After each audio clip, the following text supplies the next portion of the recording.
is a presentation of SIRTOBA Media and COMI Media Incorporated.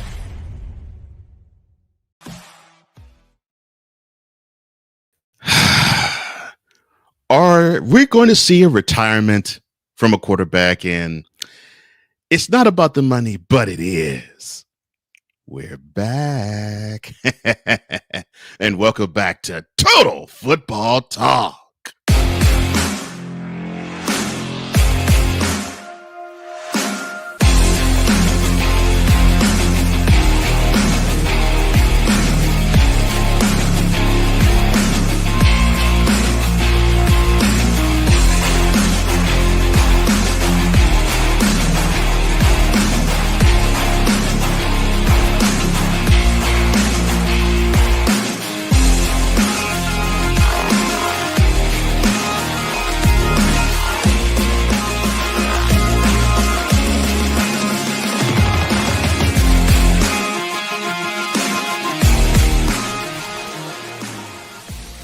Ladies and gentlemen, boys and girls, children all ages, welcome back to episode 77 of Total Football Talk. Hard-hitting news, gridiron action, and fun just the way you like it.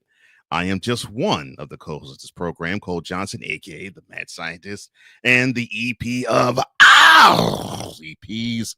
However, I am not alone because the live wire is joining me today, as he always does. I'm joined by the other co-host of this program. He is Mr. Commander's Gridiron Report, which he probably is beaming from ear to ear now. Mr. D. Will in the evening, and Mr. Inter-Out Sports Debate. Yes, I am talking about the man, the myth, the legend, one Mr. Drew Willingham, a.k.a. D. Willie. How you doing, Thank you, sir? Thank you for that fantastic intro, as I have missed you very, very much over the course of the past month with this time off, and my apologies for the sound. Having some microphone issues this morning, but we'll iron that out this week before next week's episode. Yes, we are. And the feeling is mutual. It's been far too long, and it just felt strange not to talk about football in my every week life. But I'm glad that I'm seeing you. I'm glad we're back. And yes, to lay out everything, you're probably saying, wait a minute, there's no NFL action. No, there's not, but there is UFL action. We will touch on that a little later. But of course, this month, as with every March, we have NFL free agency, and that is what we're going to touch on in opening drive. All right, let's go. We got trips, right? At 42, 989 on two. Ready? Ready. Now, Beaudry and I are aware that every team made free agency moves. We're not going to talk about every single team and every single move that they made, but we're going to highlight the biggest ones. And we're going to start with something in Cincinnati that I personally did not think I was going to see. They actually decided to re-sign both Jamar Chase and T. Higgins. Normally, and the reason why I say this, the Bengals are normally considered how can I put this in a nice way? Cheap. Normally, they would normally a player would play past his first contract, his rookie contract, and then maybe franchise tag him a year or two and then send him on his merry way. Well, not this time. Jamar Chase and T. Higgins, they jointly agreed to long-term contract extensions to remain with the Bengals. And regardless of the core triumvirate, which of course is Higgins and Chase and the quarterback Joe Burrow, what could be the league's most fearsome pass attack in slotted for the foreseeable future, the question that I have for you about that, sir, is, are the signings for Chase and Higgins, is it good for Burrow or is it detrimental to him? Right now, they're good for him because they're playing up to the caliber of their contract in this current moment if we were still within the 2024 season. But over the duration of their contract, I think this could cripple this team as they get older because they're 2 4-year contracts. Jamar Chase is going to get $40 million per year, it looks like, and T. Higgins is going to get $28 million per year. If Higgins starts to outproduce Jamar Chase, could see somebody gripe about money, and then it could be production or lack thereof being because of money at some point. We've seen these players be divas at times. Not these particular players, but wide Yeah, receivers not in them. general Right. become divas. I mean, I don't want to put a stereotype on these players yet because so far at this point, they've done They've been very everything you selfish. want out of a wide receiver up to this point Yeah. as a professional athlete. Yeah. But throughout the course of the next 4 years, you look at the age of these players. I mean, they're still very young. I mean, they're just Yeah. got their In their first 20s. big time contract extension. Being in their Right. mid 20s, finishing their rookie deals, coming off their rookie deals, getting those contract extensions. But as far Right. as the money, they definitely deserve it. But Agreed. detrimental to the team, I think I would have to say yes in the long term because you look Mm. outside of the next 2 years, maybe three. Once you get to year four, I mean, yeah, that's contract year, and you could argue, yeah, well, they're going to do a contract year. At that point, you could get them cheaper afterwards for the next contract duration if they decide to stick around. If at that point they've built something somewhat of a championship caliber team at that point. But Mm. right here, right now, the Bengals are not in championship contention. When these players first started, when they were rookies on their rookie Yeah. deal, and they They went to were. the Super Bowl that one Hmm. time, hey, at that point they were. But since then, even though Joe Burrow has kept them in the conversation outside of him and his two wide receivers and Hendrickson, they haven't had much going on. That's why they haven't advanced further than what they have. They need more help outside of the receivers. Good on them to get paid and to actually be able to stay where they want, and good on the Bengals to keep them at this point. But I think over the long term, it could be detrimental to this team. I have missed your football brain. I mean, I couldn't have said it better. Yes, for March 24th, 2025, this is a great thing for the Bengals. But I agree with you. With a quarterback that'll be 30 next year, and an offensive line that has been shaky all throughout his tenure with the Bengals, this could be a hiccup. This could be a big time problem. And you mentioned the other big time player that the Bengals have in Trey Hendrickson.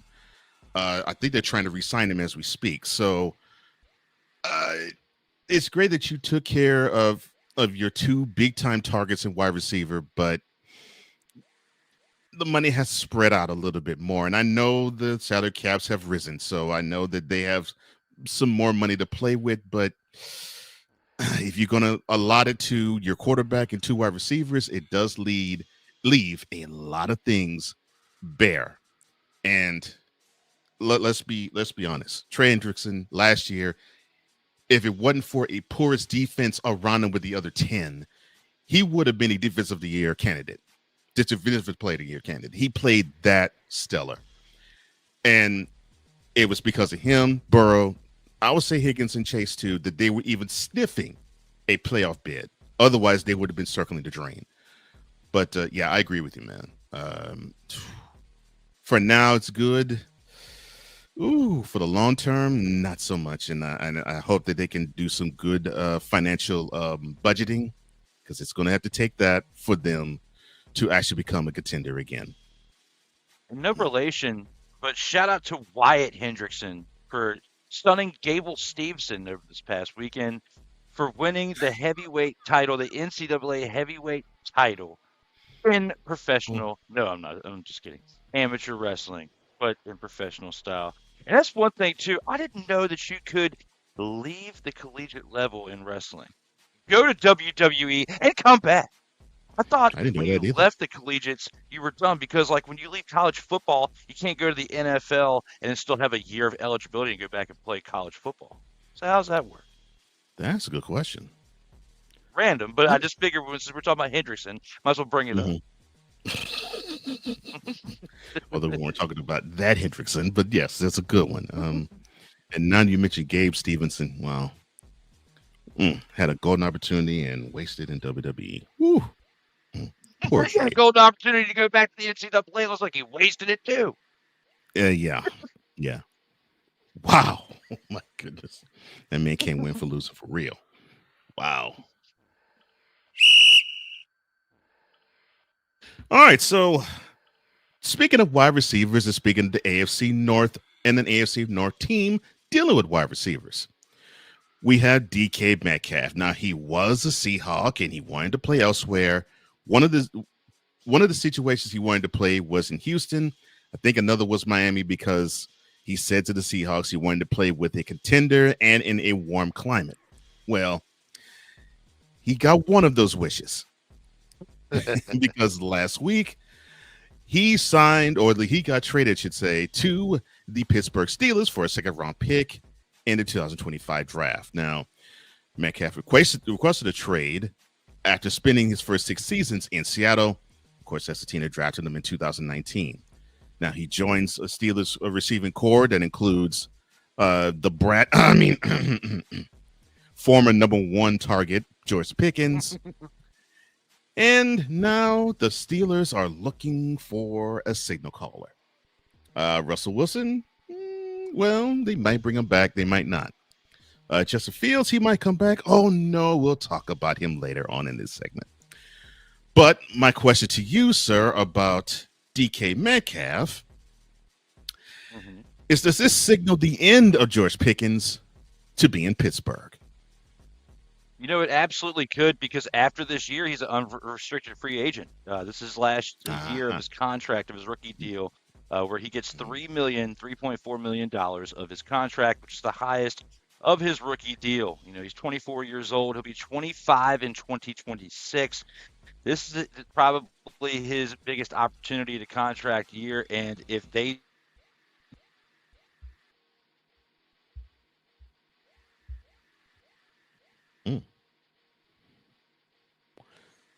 Well, unfortunately, got in the middle of his thought, just gets cut all out. But I agree with you on the standpoint of end of his rookie deal last year.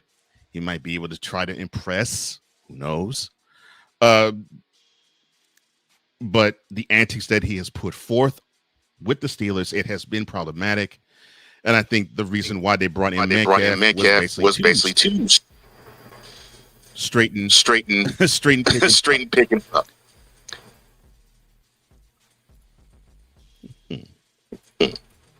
Your thoughts, sir. I don't know if you can hear me or not. Give me 1 second. Yeah. All right. Well, so the way I see it, it's this simple. You have a problematic former number 1 who, when he's targeted, things are fine, but when he isn't, he checks out. And you can see him check out on the field, and he checks out on sideline too, and it's problematic and ridiculous. And I'll give Drew a little more time to actually answer that question. Before that, I'll go ahead, sir. So sorry guys if you can see a little down. I'm using this headset because, of course, this is going on with this today. I think it's with StreamYard. You guys are messing with us today. I don't know. Right now, when it comes to DK Metcalf, what I was saying was, you know, he's got $3.4 million until he's guaranteed for the last of his contract. This is an insurance policy for the Steelers. They have something at the end of 2025. You get a chance to have these 2 receivers to see if you have something like what you have at Cincinnati, Higgins, Chase. You have Metcalf, Pickens right here, and see if it works. You bring in somebody like Aaron Rodgers, talk more about that in a little bit, and it could work out these 2 receivers. Or you also have a trade option where you can trade him this year and get something for value. Still during this offseason, this might not be what we see start of 2025 with these 2 receivers. He could be moved and get some type of capital, whether it's for this draft, next year, or somebody else to come in here. I mean, he could be draft capital to bring a different quarterback. This whole thing with Aaron Rodgers is free. So there's a lot of different options that you have here, but I think more so this is an insurance policy for the Steelers to have because you don't know if he's going to be here after 2025, and the insurance policy can even that cap coming in. I agree. And of course, you could say from a schematic aspect, well, you had the other parts of the wide receiver core be just as inconsistent as George Pickens was. Yeah, but I think this is more tailored toward Pickens to be shaken and understood that, well, you are not the only game in town that we can actually go to. So I agree with you. I think this is an insurance policy just in case if Pickens decides to look elsewhere and go elsewhere. Knowing him, he might. But I hope DK is happy. He might be, might not be. Who knows? But someone who is happy, at least as of now, because of last month, that'd be one defensive end, Josh Sweat. Now, he, to me, was a Super Bowl MVP candidate because he had one whale of a Super Bowl against the Chiefs. And because of that performance and a steady year that led up to it, his payday has arrived. The former Eagles rusher, edge rusher, and champion, he has agreed to terms with the Cardinals on a 4-year, $76 million deal. $41 million of it is guaranteed. Now, the new partnership between the Cardinals and Sweat, it makes a lot of sense because the Cardinals do need a pass rusher, and Sweat, who probably was being a little overlooked in the stacked defense that the Eagles brought forth, he probably has a chance to play more downs. So my question to you, sir, is one with Mr. Sweat.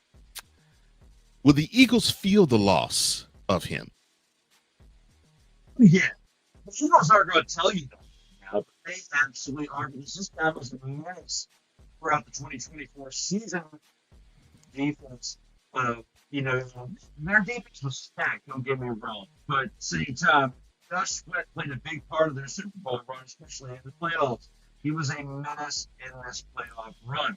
Now, I think this is similar to what Myles Garrett did in Cleveland, where he took the hunt, where instead of staying somewhere where you have the opportunity to run it back, you, in his case, I can run it anywhere in Cleveland, Myles Garrett. Where for this guy right here, when it comes to Josh Sweat, you have an opportunity to run it back in Philly, or at least take a cheaper deal for a 1 or 2 year deal, but he wanted to get paid. I'm not mad at that at the same time. And the Cardinals could have done whatever there. I just don't think they have anything close to winning a Super Bowl, and like the Eagles just did. Now they have the opportunity to do something by running it back. But can't pay everybody. And the Eagles surely aren't going to pay you what you are worth, especially when given the fact they have such a team they do, because they've been scrapping here and there to get what they've got through trades, free agency, and the draft. And by the time you finish a rookie deal, you're going somewhere else. And that's basically what happened right here with Josh Sweat. I mean, good on him for taking that $76.4 million for 4 years. I'm not mad at him, but I just don't think that with the Cardinals, the way that they're built right now, Kyler Murray's not a bad quarterback. We've joked so many times for the 77 episodes about Kyler Duty playing Call of Duty and not being so focused on the game of football. You don't have the type of quarterback that you have over there in Philly, where you don't have to worry about anything on that side of the ball because your offense is straight. You can focus on your defensive side and, you know, do what you got to do. And that's why Josh Sweat had the time of his life over there in Philly, because he could do his job, focus on defense. When you come to Arizona, you're going to be able to stand on the stand. You're going to be standing on the sidelines, looking at this offense, going, what in the expletive is going on out there sometimes? Because that's exactly what you're thinking. Watching this Arizona Cardinals offense, at the time you're looking at some amazing plays, and the other half you're looking at it and be like, what's the quarterback doing out there? That's what you're going to be doing over there in Arizona now. Just one. I think they are on the right track. I always say that there are key pieces that you need to build a contender on any franchise. A left tackle, of course, a quarterback, obviously. Quarterback, a left tackle, a running back, a number one wide receiver, a shutdown corner, or at least a shutdown as much as you can corner, a space eater, and a pass rusher. I think if you have those pieces together, then that's fine. It looks like they're beginning to build, but at least with the Cardinals, it's a long way to go for them. But Josh Sweat, who's now just about to come into his prime, and now he's on a team that basically they're going to turn the reins over to him. They basically put the hand in the dirt and just rush the QB. I like the direction both Sweat and the Cardinals are going. And hopefully for them, it leads to success. Who knows?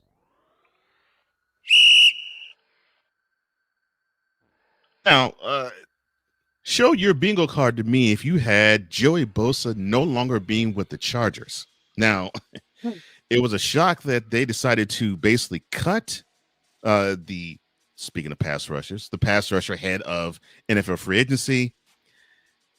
However, the Chargers may pay for that cut because they ultimately lost him to an AFC contender, that in the Bills. Now, Bosa's departure was the most obvious point of the offseason for the Chargers, given that it was a $25 million hit that they took in cap savings that they wouldn't have to take a hit for, so they saved money.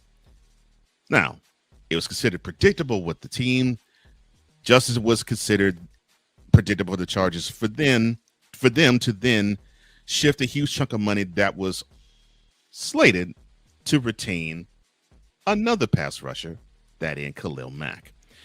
Now, looking at Bosa's contract with the Bills, now that's pretty interesting. Bosa's contract is $12.6 million deal. Almost all of it is guaranteed, and the incentives could push that value to over $15 million. And the Bills tacked on 4 void years to spread out the signing bonus hit and keep the cap at a minimum. Now, my question to you about Joey Bosa is, does this signing more help the Bills or the cut of the Chargers hurt them? I should say, what is it more? Does it more help the Bills or does it hurt the Chargers more? Because, I'm going to say ineffective, but he has really been as consistent as what he was at the beginning of his career. You want to breath of fresh air. There's a lot of he basically have to go to the 49ers and play with his brother. Fortunately, they worked out well. Nice. So I like the parents a little bit. But it's just like much the kids on the spot, and I had to play so much. Except for Joey, I think this was a big help for the Bills because it doesn't look like the Bills are going to take Miller. He's teaching her journey on Ravens. Or you can end up with the Commanders with the Fox.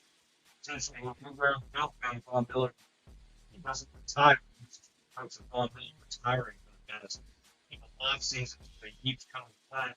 Last year, he got hurt, but he came back and tried to beat that. There's no special with the Bills. Worked out. Fortunately, for him, he's not a free agent. Talks at potentially $5 million, $100 million deal. However, with Rodgers, I don't know if that's going to happen but potentially some side here of the comments.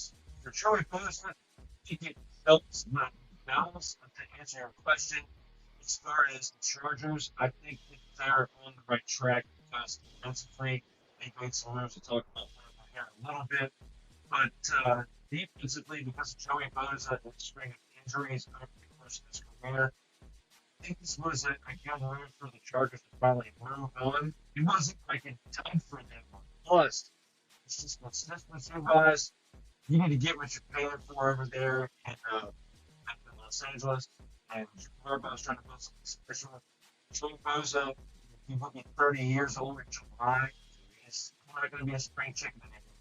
It's time to move forward. That's what the Chargers do. Get on the bus, pick up the veterans, so I kind of help back with the bus on Miller. We'll have to see what Bus does with that. I was hoping you were going to mention that name, because the move for the Bills, to me, it does seem to be so Von Miller is going to replace him and basically take the role that Von Miller actually served would be Joey Bosa. And I agree with you. I think that is what, from the Bills standpoint, we're seeing. And obviously this Charger team is being molded in the uh, in the vision of one Jim Harbaugh. That is obvious. It's just plain as day. We can see that, and we'll definitely be talking more about Jim and how the Chargers are going to be shaped a little later as well. And actually, I'm liking some of the movies he's making. So yeah, more power to him, and hopefully it works off of both teams. Who knows?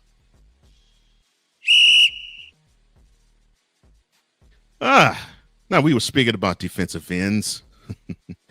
From the Chargers going to the Bills for Joey Bosa to former Cowboys defensive end DeMarcus Lawrence. Now, he was a former Cowboys defensive end. Now he is signed with the Seahawks. That's right. The 11 seasons that he spent at Big D, which he delivered 61 and a half sacks and voted to 4 Pro Bowls. Now, all of that is in his rearview mirror. Now, having signed with the Seahawks, Lawrence believes a Super Bowl is within reach for him now versus when he was a mainstay with the Cowboys. Now, he went on to say something to that effect last week by this, quote, "Change of scenery is always good, but Dallas is my home. Made my home there. My family lives there. I'm forever going to be there, but I know for sure I'm not going to win a Super Bowl there. So yeah, we here." Close quote. Now, my question to you about this is DeMarcus Lawrence right in that the Cowboys won't win a Super Bowl anytime soon? During his playing career, absolutely yes. I don't think that the Cowboys are going to win the Super Bowl with DeMarcus Lawrence's tenure. He's 32 years old. He's got like 4 years left of them, more likely. I mean, he signed a 3-year contract to go where he's going over there in Seattle. So the next 3 years, more likely, is Cowboys going to win a Super Bowl in the next 3 seasons. So his playing career, the chance he does to go somewhere else, I don't think it's going to be Seattle. I do think that he has a pretty good chance of having better playoff success over there, at least winning a playoff game or two in the next 3 years. And he can be one and done, win the wild card round, into the national cup. So the winner better game for the NFC Championship game. If not being on there in Seattle. Cowboys didn't even get out of the first round. So put that for what it is, especially with what you're building over there. Shipping world. If you are DeMarcus Lawrence, you made a really good option. I mean, you took a really good option to get the expletive out of Dallas. That's what you needed to do. And that's what you did. It's to take the money that you did 3 years, $32.5 million, earning $10.8 million per year. It's good on you to get that over in Seattle. It's being built with a special equally. Sam Darnold leading the offense, and you, Marcus Lawrence, and lead the defense. So it's not what it is over there in Seattle. You're making some pretty decent moves.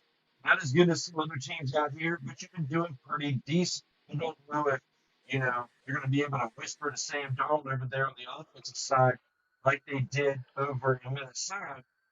And Marcus Lawrence has got to get an opportunity to make his impact over there for the defense. We'll have to see if that comes to fruition. But as far as his comments on the Cowboys and Super Bowl contention, absolutely he is correct. They're not winning a Super Bowl ultimately.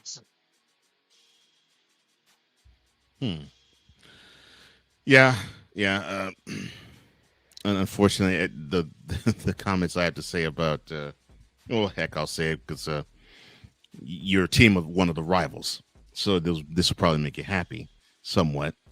Yeah, I think the next time the Cowboys even sniff a Super Bowl, it'll be when Gerald has no parts of the team anymore. And until that happens, you're going to see them circle the drain and keep going down it every single year. Oh. 30 years and counting, Cowboys fan.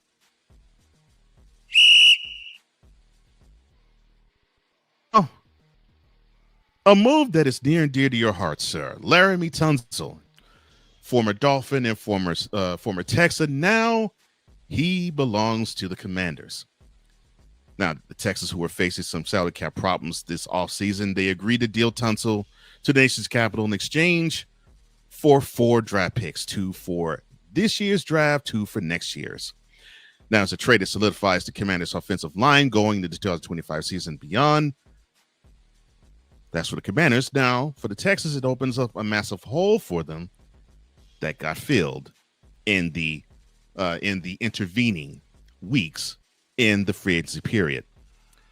Of course, protecting CJ Stroud was an issue last year, and that has been, I guess, a source of trying to solve in the offseason and the upcoming draft to come.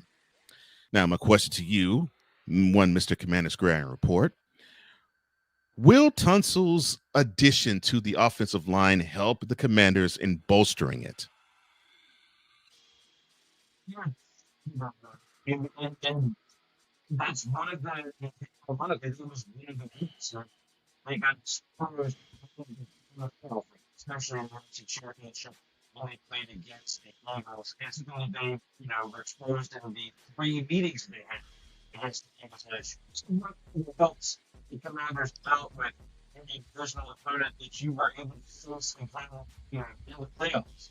And it's right then and there you were able to see another week exposure had because throughout the run, it was a Cinderella run, but those wins, yeah, they were great because you're coming back at the end, but there were certain things that were getting exposed throughout this season, and one of them weaknesses within this defensive line.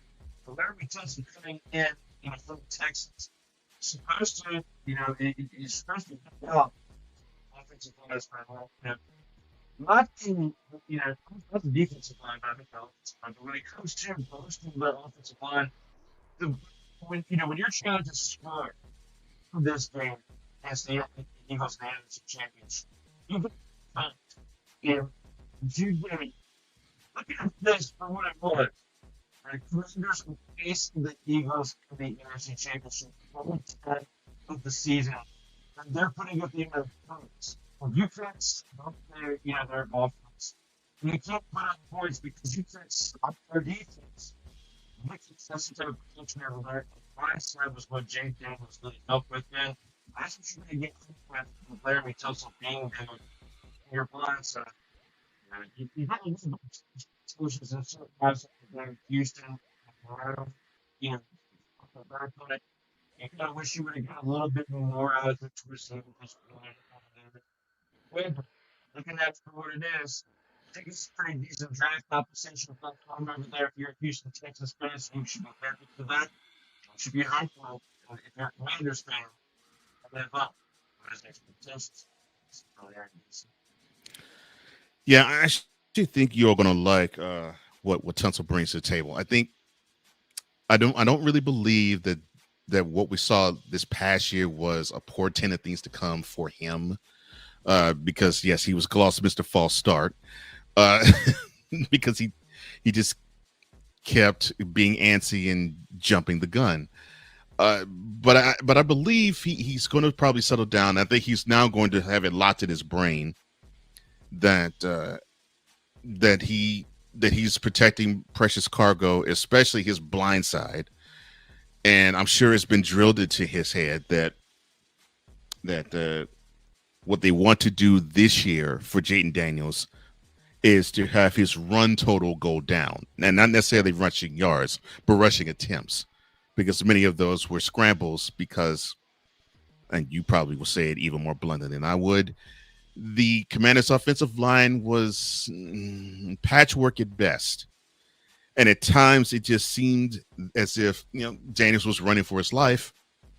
It just so happens that Daniels is quite a good athlete and could make an offensive line that's not quite all that great look pretty good. And he has a good protector in Tunsil. He might be able to be more lethal than he ever was last year. And this is the guy that brought your team within one's doorstep of the Super Bowl. And that's with the patchwork offensive line. a good one. Whew, man. Yeah, so I'm happy for you, bro. I'm happy for you. I'm happy for Commanders fan. I think you are gonna like what Tunsil brings because when he is focused, uh, most games your quarterback will not be touched by who he's blocking. So I think you're gonna like that. Yeah. The six big games we really need him to step up in. That's going to around the Eagles. There's 3 games played the Lions this year. That's going to be the times where we really need him to step up. Hopefully, he can get started next year. Yeah, I agree. So yeah, hopefully both teams do profit and build off of this trade. Yeah, but I think Commanders fans is going to be really happy about Tunsil. I would be.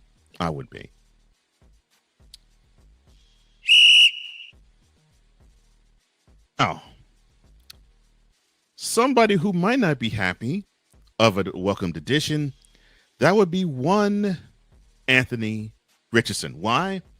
Because the Colts decided to sign Daniel Jones. Yes, the same one who was the starting quarterback for the New York Giants. They signed him this offseason. Now, it's unlikely that the Giants' first runner would have picked Indy unless there was a chance to usurp the current starter in Richardson. Now, it's 2 seasons talking about Richardson. Has been characterized by injury and ineffectiveness, sometimes a few impressive bombs, a whole lot of times inaccuracy, and one ill-advised tap out against the Texans midway through last season. The number 4 overall pick from 2 years ago played in just 15 games, and now he's battling for his life. Because now with the addition of Jones, it is not this guy is to help you along. It is this guy's here to push you either forward or push you out. Now, my question to you about this is Anthony Richardson's time as NFL starting quarterback coming to an end? It's looking like it. Because, I mean, last year, so out of the last year. And you do that, it's like the recipe for the spring and day times. Okay? You first stand up and you are going to say now, what is times getting over there and $18 million for 1 year. It's about $14 million per the street. So $14 million to ride the thing. Ride. It doesn't happen that way. Just but $14 million to ride the thing. And the question is, yeah, he's in that you are running out to pursue you in the UFL to see it. It's NCAA. Just like Gable Stevenson did. Oh, Anthony Richardson, because you're getting in the NFL. Your time is done, and just like John Cena, my time is now for Daniel Jones. That's what's happening over there. The last time is now for Daniel Jones, and the last time is now also Daniel Jones, Garcia, Anthony Richardson. After Garcia in there, just because I'm He had to throw in a John Cena reference. Oh my gosh. Yeah. Unfortunately, I think the same. I think Richardson's time is up, and it looks like Daniel Jones is going to replace him. And reason being, now he has had 1 full season of games, and he just seemingly does not have a grasp of how to play the quarterback position from the pocket. In order for him to be anywhere remotely successful, you had to have a moving pocket with him, and you almost had to resort back to revert, I should say, back to when he was in Florida, where you had to rely on his ability to run and his ability to chunk the ball 50, 60 yards downfield. Yeah, you can probably get a few good plays here and there, but championship contender, nah. Need a steadier hand, and unfortunately, he's proven that he has not been I won't say receptive or willing, but it seems like he has not been able to be that steady hand yet. 2 full years in the league, 1 full year of starting, and it looks like he has advanced not too far from when he did start in Gainesville. Well, we'll see when we get to July and August, but it doesn't look good now as we are rolling from March into April. Danny Dimes, though? Jeez. But speaking of a signal caller that is probably going to get a new lease on life, the Rams earlier this month announced their new agreement with Stafford, Matt Stafford should say, earlier in the month without initially revealing any details. Now, the 37-year-old had 2 years left on his 4-year, $160 million contract extension he signed back in 2022 after leading the Rams to a championship earlier that February. But his $27 million salary for the upcoming season was significantly less than the compensation for most quarterbacks of his stature. And the deal only had $4 million in guaranteed money remaining this year and $0 for next. Well, that's all taken care of, or is it? My question to you is, how huge was this re-signing for the Rams of Matthew Stafford? Really, I think it was because you really didn't have any other options. That's current. Because look at what Rodgers is doing on the long-term Western's doing, right? It's not just slow development terms. They're supposed to be interested in Rodgers. So the Lakers to hold on to Matthew Stafford, it was big because, how else do you have a sense of that? Let's say there's right now. I mean, let's have 72, okay? I think give me 72, okay? Let's talk about how much of a letdown that got, right? And that's talked about several times with this. Felt like his nickname, felt like which option, quarterback, Jimmy G. Bradley sort of do like the option over there right now because he proved down the stretch when they were getting last year when we had options on color less than a couple that time. It's not like it's getting around because also I have spices these but what you had when you had it last year, you guys go for the options, you did pretty well. He still got something to prove out there. He wants to get another Super Bowl ring. Will it happen? Not likely not over the Rams, but at least he can go out on a good note. For Stafford, something pretty good. That's going to happen at this point. Well, of course, we have a mutual friend and playmaker who he, of course, is not just a Rams fan, but he also is a Rams insider, and he seemed to really celebrate the signing. He thought it was a good thing, in large part because he didn't want someone else there. But and I don't blame him. My only issue with Stafford there is not his talent. The dude is prodigious talent. And I don't even think it's his durability. He's one of the toughest quarterbacks I've ever seen. It to me is that shelf life. How much longer does he have? Because unfortunately, he's now at that age, definitely in football years, where even though the game is a little bit easier for quarterbacks to play, and it's not quite as vicious, it's not quite as physical, you still can have that one hit that could just mess you up and knock you out, and not just out of a season, but for the rest of your career, just as Steve Young. And he was 38 when this happened. So Stafford is coming close to that age. And I'm not saying this is what I'm wishing for, praying for, or wanting to see happen. But those are things you have to think about because they have to start thinking about their future. Although I know they're trying to go for a Super Bowl ring. Since they got one in 2021, they want to see if they can do another one 4 years later. I don't think their team is ready enough yet for it, but And if they feel as though this guy can still give them a crack at it, more power to him. We'll see, though.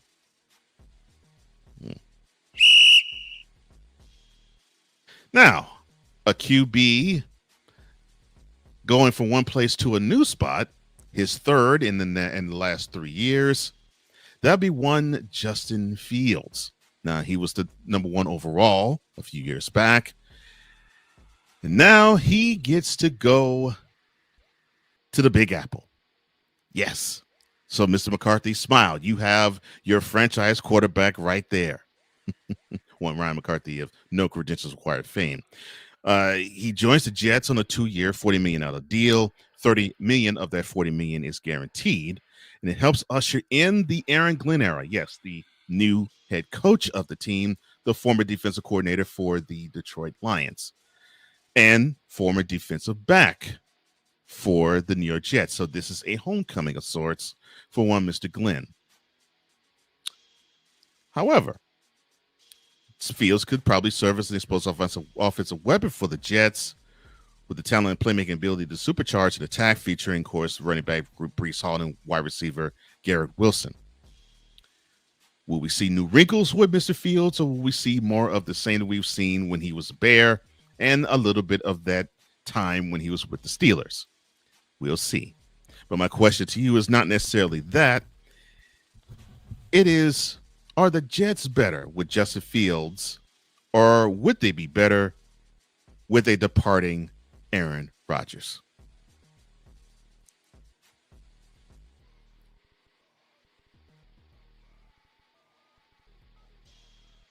Hear you. But it says my microphone's working again. So I don't know what's going on with StreamYard today, Cole Johnson. I don't know what it's StreamYard. It's not me. I'm not losing it over here. This is awesome. But I can't hear you, and I'm going. Wait, you said you couldn't hear me. All right, let's see. Because the microphone's working, let me back out. I know we are live. Let me back out and see if I can get my head. I got to be able to hear you. Yes, definitely. Well, anyway, I'll rethrow the question back at him, but let me greet the people. The first one was Sig Dickey. Yes, we've had some technical difficulties. We had a whole lot. We were trying to address it before the show went on the air. Unfortunately, that didn't happen. So because of a time crunch, we have to basically have a show must go on approach. And so it would be great if we could go to commercial and come back, but not so much. But thank you for your concern, sir. He also says, good morning, good afternoon, good evening, good night. He also says, ladies and gentlemen, the boys are back in town. The boys are back in town. The boys are back in town. The boys are back in town. Oh, I'm sorry, my bad.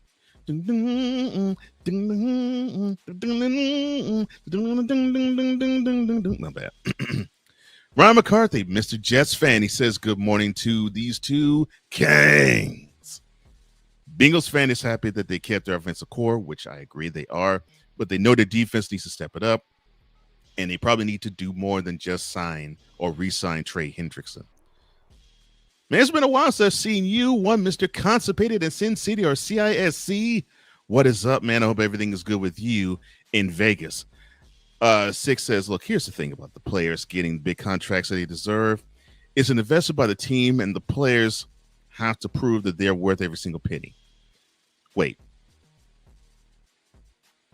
wasn't that a development contract? That would be a possible loophole regarding eligibility, which is true. It could. Who knows? CISC says, look, I think that Gerald or Jerry Jones has a problem courting black quarterbacks. I just think he has a problem courting any quarterback right now, considering that you have Dak Prescott, and that's the guy that he's going to roll with probably for the next 4 or 5 years. That isn't changing anytime soon. Six says, yes, DK Metcalf's presence could be a positive influence on Pickens, or it could force him to leave. Yeah. CIC says, yeah, Aaron Rodgers to Minnesota and then to Dallas. Well, funny you mentioned the Vikings. They were in talks, but the Vikings said, no, we're going with J.J. McCarthy. No shoe for you, one Mr. Rodgers. So, nah. He's not headed to the Twin Cities, as Ryan actually said, too. Yeah. CIC says, do you fellas remember Maury Langston of the Unknown Comic? The name's familiar. Oh, Ryan says, hashtag don't complete the meme. Thank you, sir. Now, one Mr. Winningham has returned. Now the question is, can he hear what I am saying? That is the $1 million question. He can. And can you hear me just fine through my audio? Is my audio good? Your audio is absolutely perfect. Yes. Nice. Woo. Yes. All right. Yes. Yes. In fact, this just ended the Twitter Football Talk News Desk. We are no longer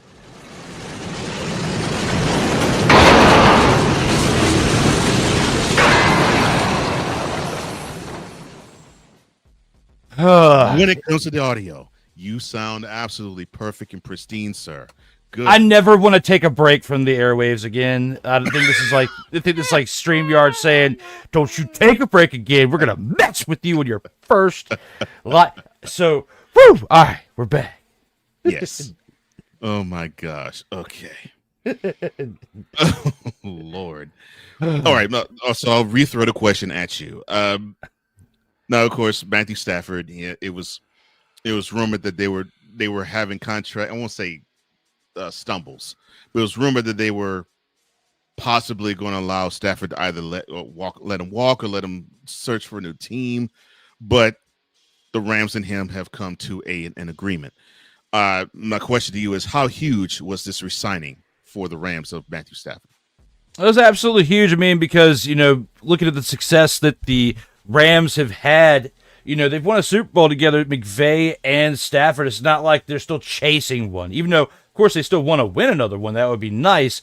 But success is also measured outside of winning Super Bowls, too, and what you can build, outside of winning the one that you did. If they could win another Super Bowl, great. That would be awesome. But I don't foresee that in the near future, at least for the playing days that Matthew Stafford has around. I'm sorry, Playmaker. I know you love that team. The team has, a bright future, with McVay leading it. But I think that they need to go younger at quarterback in the near future with what they have with Puka Nacua, because he's not going to be what he is, after the next decade. It's just the reality of football. Looking at it for what it is right here and now, for the Rams, definitely big for them right now to be able to have a successful team, to be able to still go to the divisional round of the playoffs, to be able to still go to the NFC Championship. They could still make it to a Super Bowl. I just don't think they're going to win another Super Bowl with him as their quarterback. But again, success is measured outside of just winning the Super Bowl in itself. So this is success. This is a successful move for the Rams because it's really all they had right now. Because, of course, there were talks for a split second of Captain Ayahuasca maybe going to L.A., but we're glad that he didn't go. I know Playmaker's glad that he didn't go. Oh, he's very glad he didn't go. And this is big for the Rams during their offseason. This was a big move for them. Mm-hmm. I agree. I think even though they could do more stuff, I agree. I think this was the biggest move for this offseason. And, man, on point again. This team is moving younger, and they've been moving younger ever since their Super Bowl victory. So the writing's on the wall. Obviously, the time has come where it's going to be more and more limited for Stafford to actually be there, and they're going to have to be younger there. I mean, they're young just about everywhere in the team. They're young on the defensive line. They're young with the secondary. They're young with the running back core. So, and they're young with the wide receiving core. So, they're building youth around Stafford. Of course, they're hoping that it looks like that's what they're doing. It looks like the youth would probably bring up their level of play, and then when Stafford leaves, they can plug in someone else, and they can go back to Super Bowl. I agree with you. I don't think that the Rams are going to go there this year. They don't have enough pieces to be that type of team. Now, can they make noise, and can they probably upset a team or two. Yeah. And they're the best team in the NFC West still. So, yeah, I think they will make a presence. But, yeah, I agree with you. Like you would say, but as good as the Lions, are they good as the Vikings, as good as the Eagles? Now, we have to actually now say, are they good as Commanders? No, I don't think they are. But we'll see how will they move this year with Stafford at QB. But speaking of QBs, one Justin Fields, formerly of the Bears, formerly of the Steelers, with a cup of coffee in 6 games. Now he gets the run of the litter with the Big Apple and the Jets. Yes, so it's Fields and the Jets this year. Will we see more of the same, or will we see a new wrinkle with Fields? We'll find that out in 2025. But the question I have for you about the new signing of Fields, are the Jets better off with him, or would they still be better off with a departing Aaron Rodgers? That's a really good question, Cole Johnson. Looking at this Jets team last year, okay, this Jets team, look at the amount of wins they did. All right, 2024. I'm trying to gather myself for a second and compose myself on the air. We've been through a lot in this first hour. Audio was messing with us. All right. StreamYard was throwing us the middle finger for 45 to 50 minutes. Okay. I'm just now back to where I can get into promo mode. We are warmed up. Let's get 45, 50 minutes. We're having some about a good hour and a half almost, because we were having some technical difficulties before. This has been an experience.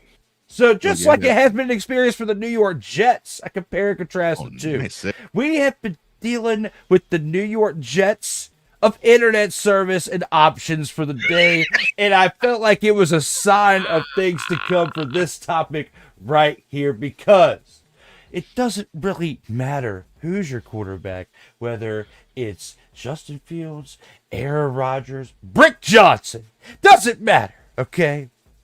You have got a dumpster fire over there in New York. I'm so sorry for you, Ryan McCarthy. I feel for you, because in Washington, we dealt with this for a couple decades, where you've got poor leadership in the front office, because an owner, or an owner's sons or son in this case in New York, is interfering with the moves that are being made, and also voicing his opinion during a season that a few words can affect the morale. And that's what could have, I'm not trying to point all the blame at the kid here, but I'm not saying that he didn't have anything to do with it either. And bringing in Justin Fields, a quarterback who still, he's still not fully developed yet. You don't have somebody over there in New York that's a quarterback whisperer that could develop him.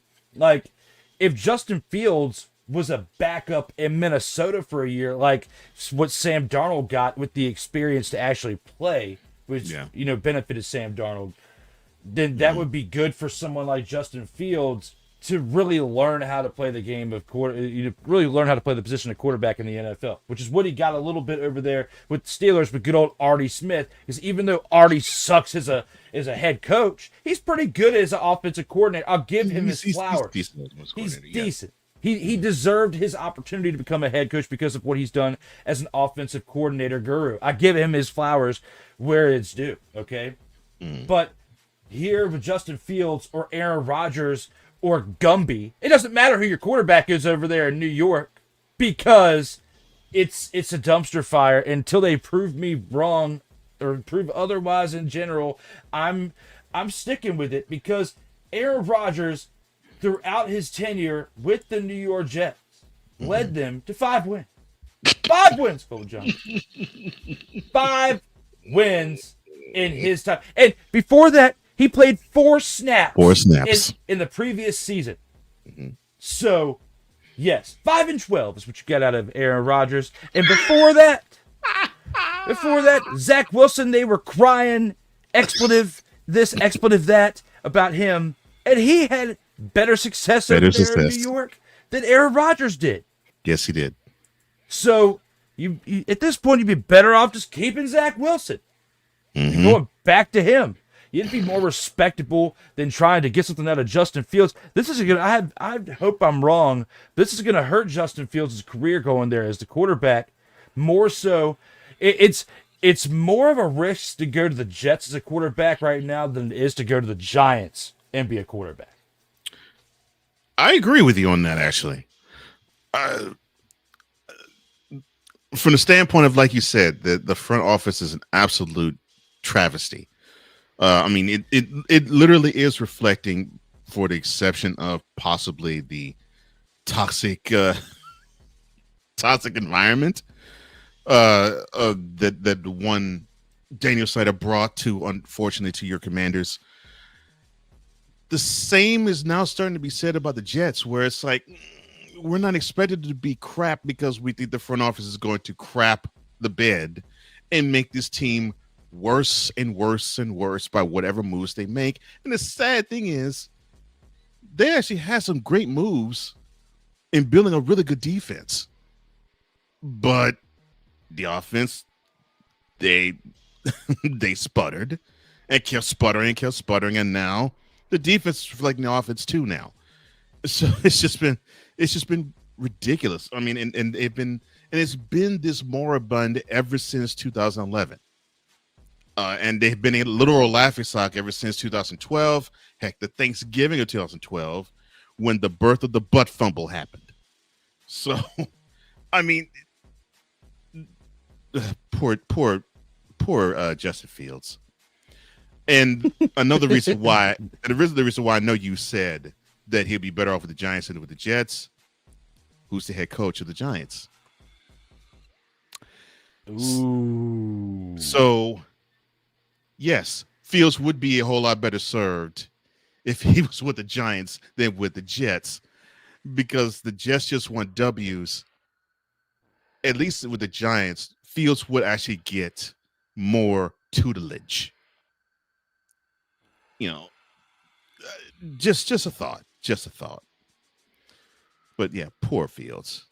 I hate the move for him. I really do. The only other option he could have gone to L.A. and been the backup for Stafford, and learn under McVay, who's another good offensive mind, and he could get front row seats to watch. Okay. Play basketball for the Lake and Luka. Yeah. To one Brian Daboll, I'm sorry you didn't get a chance to prove that you're a quarterback whisperer for Justin Fields, as you have been called for one Josh Allen. Well, at least you have someone else there. Who knows? But poor Jets. Just going down 995 just a little bit. Now, people have been clamoring for a month and so that the Eagles are collapsing right before our very eyes because there's been a mass exodus with the defense on the defensive side. But I think a lot of people are misreading the situation, because really, despite the mass exodus of defensive free agents, that cupboard on that side of the field still is not really bare. You have 7 of the Eagles' defensive opening day starters. They're still in the contract, and 9 of those 13 players who played most of the snaps are still there. Now, I get that the loss of Josh Sweat, Milton Williams, Chauncey Gardner-Johnson, and Darius Slay, among others, I get that could be a bit of a problem. However, this team, thanks to the GM Hire Rosen, has really built this team pretty well the past few years through the draft and getting that key free agent pickup here and there. Now, my question to you about the Eagles defense: are people signaling the premature end to the Eagles with the departing defensive players?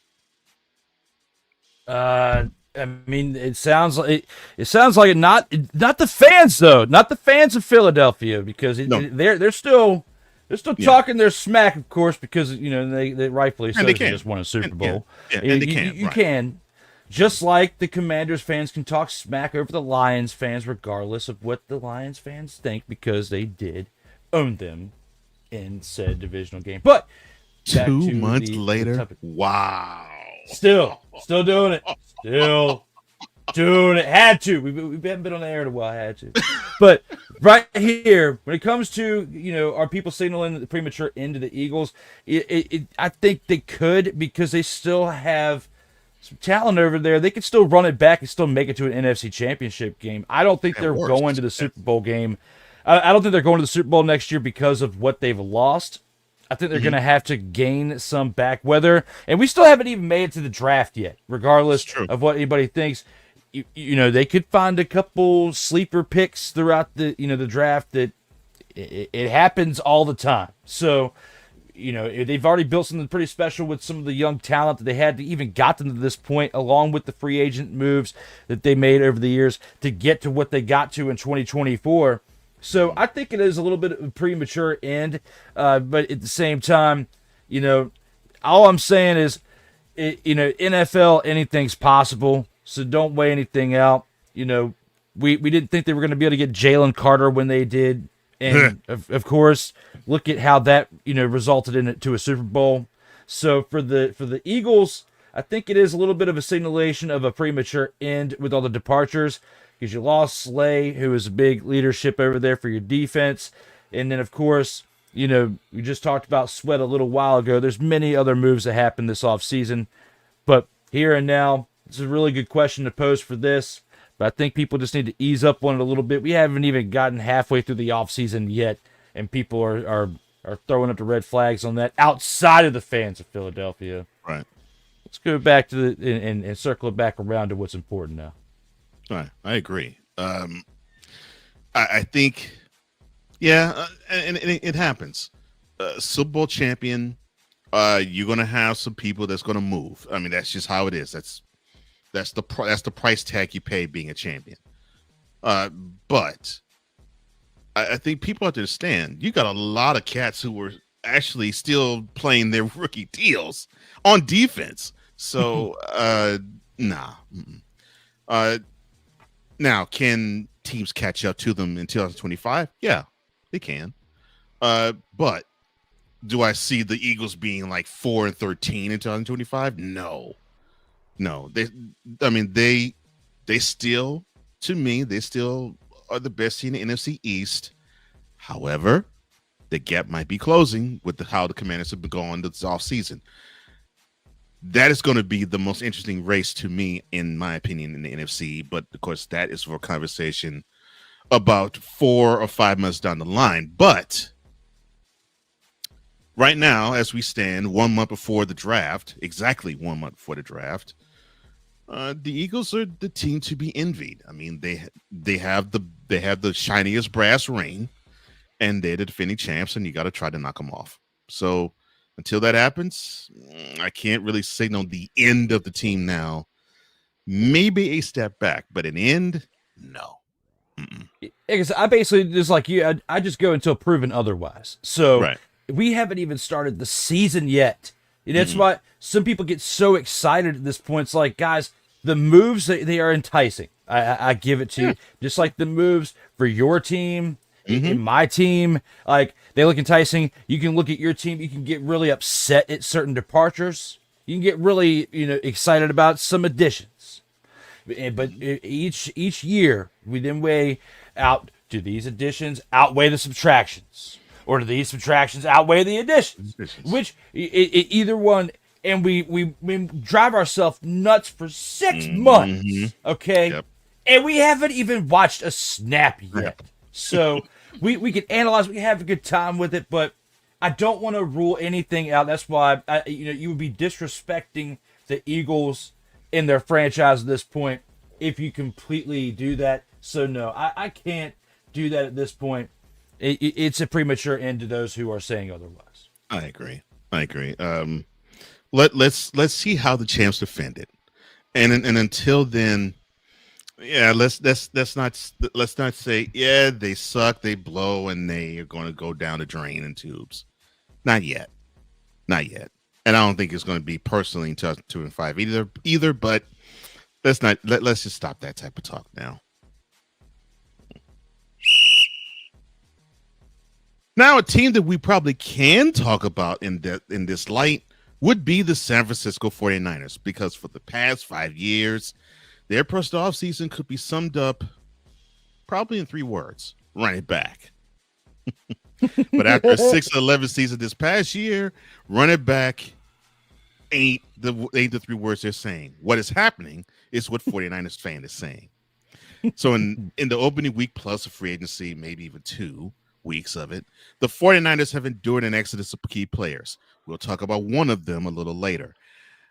Now, as of this past Wednesday, 15 players who were traded or released or departed as free agents, they have signed deals that, if they wanted to reach maximum earnings, would be up to over $341 million. The 49ers, meanwhile, have signed 10 outside free agents to deals that would be worth up a total of 42, with an annual value of 2.3 mil, which is the lowest in the league.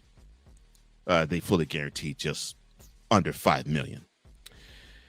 Now, I know this probably brings a smile to playmakers, Cool McCain's, and even my partner's heart in having this being mentioned. But I'll pose the question out to you just blunt. Are we witnessing the 49ers pressing the reset button? Oh, absolutely. Absolutely. I mean, you let Debo go for a 5th-round pick. What is happening out here? I had to censor myself on live TV because we had to get to that point right here, because you have somebody out here, and we love him to death. His name is Snowman, who is a fan. We do. He wears this team on his sleeve. But seriously, 49ers, what is going on with these moves that you have been making? 5th-round pick for Debo? That's it. That's all. Yes, you are absolutely pressing the reset button. I had to censor myself twice. Oh, Lord. Oh, Lord, this here, though. Wasn't expecting it. That's a gem and a half, bro. Yes, I agree. I think they are pressing the reset button. I also think they're trying to probably make room for Purdy, and when he has to sign his first big NFL contract too. But with the amount of players that have left, it makes me think, yeah, this is more than just making room for the new Purdy contract that he's going to eventually sign with them. This is sort of like they're rebuilding. It's like the collective front office has been saying, I don't think this. I think we have gotten as far as we can go. I think we have capped as high as we can. Let's scrap it and let's start over. I mean, that's what it's looking like to me. And it's unfortunate, but 49ers are not going to be the team that I think that we once knew, at least in the recent memory. Now, I would throw the extra question of is Kyle Shanahan's seat warm because of it? But I don't know. Oh yes, Sorry. yes, sick. I vote we need a what in the all types of blue hell button, because that would have been another great one to throw in there too. I vote that if we can have that for next week, and if there's a way you can slide it in, if not, it's all good. I vote for a what in the all types of blue hell button, because everybody would love that. We could find so many places. If we could have this on here, Okay. there's no reason why. I mean, that's just my vote. It's okay. So we could have okay, and we can have. All right, I'll see what I can do on that one. Oh my gosh. This is some priceless stuff. Oh my gosh. Oh man. Thank you for that laugh. I needed it. That was hilarious. And unfortunately for the 49ers, I think you see a lot of fans of other teams doing the same thing to the 49ers, because I think your time to actually circle the drain is starting to begin. Is beginning. Now, can they be competitive? Yes, but not the way you think. Oh my gosh. Oh my. Now, we were talking about the Rams earlier with the re-signing of Matthew Stafford. However, one of the most shocking releases of the offseason they made was one wide receiver, Cooper Kupp. I personally don't think it's shocking from the standpoint of, I think both you and I probably saw, the way the broadcasters were talking about Cooper Kupp, you sort of had the feeling, all right, it looks like the team is moving forward with Puka Nacua, and it's like Cooper Kupp is an afterthought. And that's the feeling that I got. I think you felt the same. So the fact that Kupp got cut did not surprise me. Now, where he went did, because Kupp decided to sign with NFC West arch rival Seattle Seahawks. Now, they signed Kupp to a 3-year deal, and now Kupp will see his former team twice a year. Now, he was on Colin Cowherd, and he had this to say about it. Quote, thank you. I thought, to be honest with you, one of the strangest contracts to me was, Colin Cowherd himself. Let me do this again. But Colin Cowherd said about Cooper Kupp, quote, I thought, to be honest with you, one of the strangest contracts to me was Cooper Kupp. John Snyder, the general manager of Seattle, has almost never missed one on receivers. He's been fantastic with wide receivers, but Cooper Kupp does not separate. Close quote. I beg to differ, but I won't choose what I'm going to say there. I'm just going to stick on point. Kupp now is going to the Pacific Northwest. Now, is this move of Cooper Kupp one of redemption or one of pettiness? I think it's one of pettiness because, he wanted to get paid and stay in Los Angeles. Like, he wanted to stay there. I mean, he had built something with his team. He'd been there since 2017. He'd been there for several years at that point. He signed a 3-year extension in 2022 for $80.1 million for $20 million signing bonus and $75 guaranteed to be there through 2024. Okay, so we get to this point in the offseason going into 2025. You have the opportunity to pay this guy, and you have the opportunity to lock him up before you even got to this offseason back last year in 2024 when you really had the opportunity to lock him in.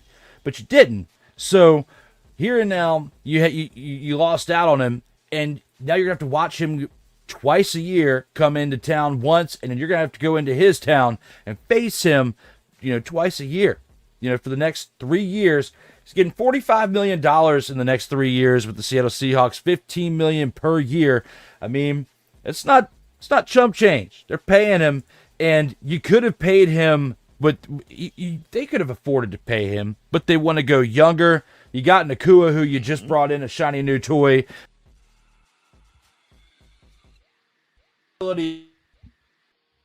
Free agency over the course of the next couple of years to really build a contender, and this is them thinking if they have an opportunity to keep Stafford for potentially another year or two after this year to try to convince him to stick around if they continue to bring in new shiny toys through the 2025 draft and potentially 2026 to make them a contending team again. They're not many pieces away from winning a Super Bowl. I want to go back to what I was saying earlier. I'm not trying to throw shade on them. Like, they have the ability to do so through a few pieces. But right now, as of what they have on paper right now, no, I'm just saying. But to keep Stafford and to retain him, with Kupp leaving, that frees up a good amount of money to where you can spend it somewhere else. But I do think that there was some pettiness within Kupp going to Seattle because it's a divisional opponent. They are a team that's not bad, a team that's built to contend to an extent. You bring in Darnold, We were just talking about DeMarcus Lawrence over there for your defensive side a little while ago. So it's not bad for if you're Cooper Kupp. There, it's not like you decided to go to Cleveland or something. That is definitely huge question marks around everything over there.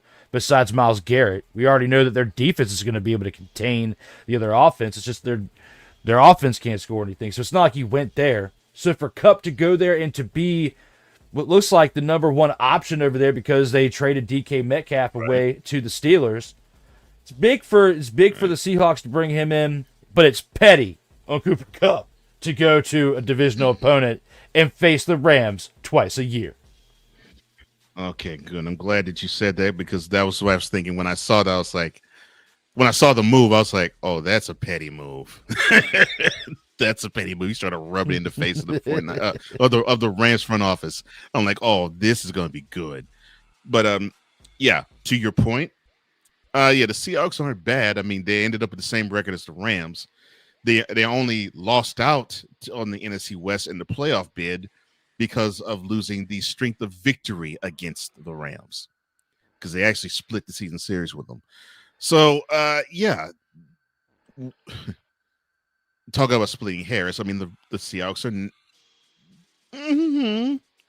well, I won't say they're contenders to the point of championship contenders, but they probably could, if they find the right pieces, usurp the Rams as the team kings in the NFC West. We'll see, but I don't think that's far-fetched. Or at least I don't think it's far-fetched now. We'll get a chance to see how that goes a little later.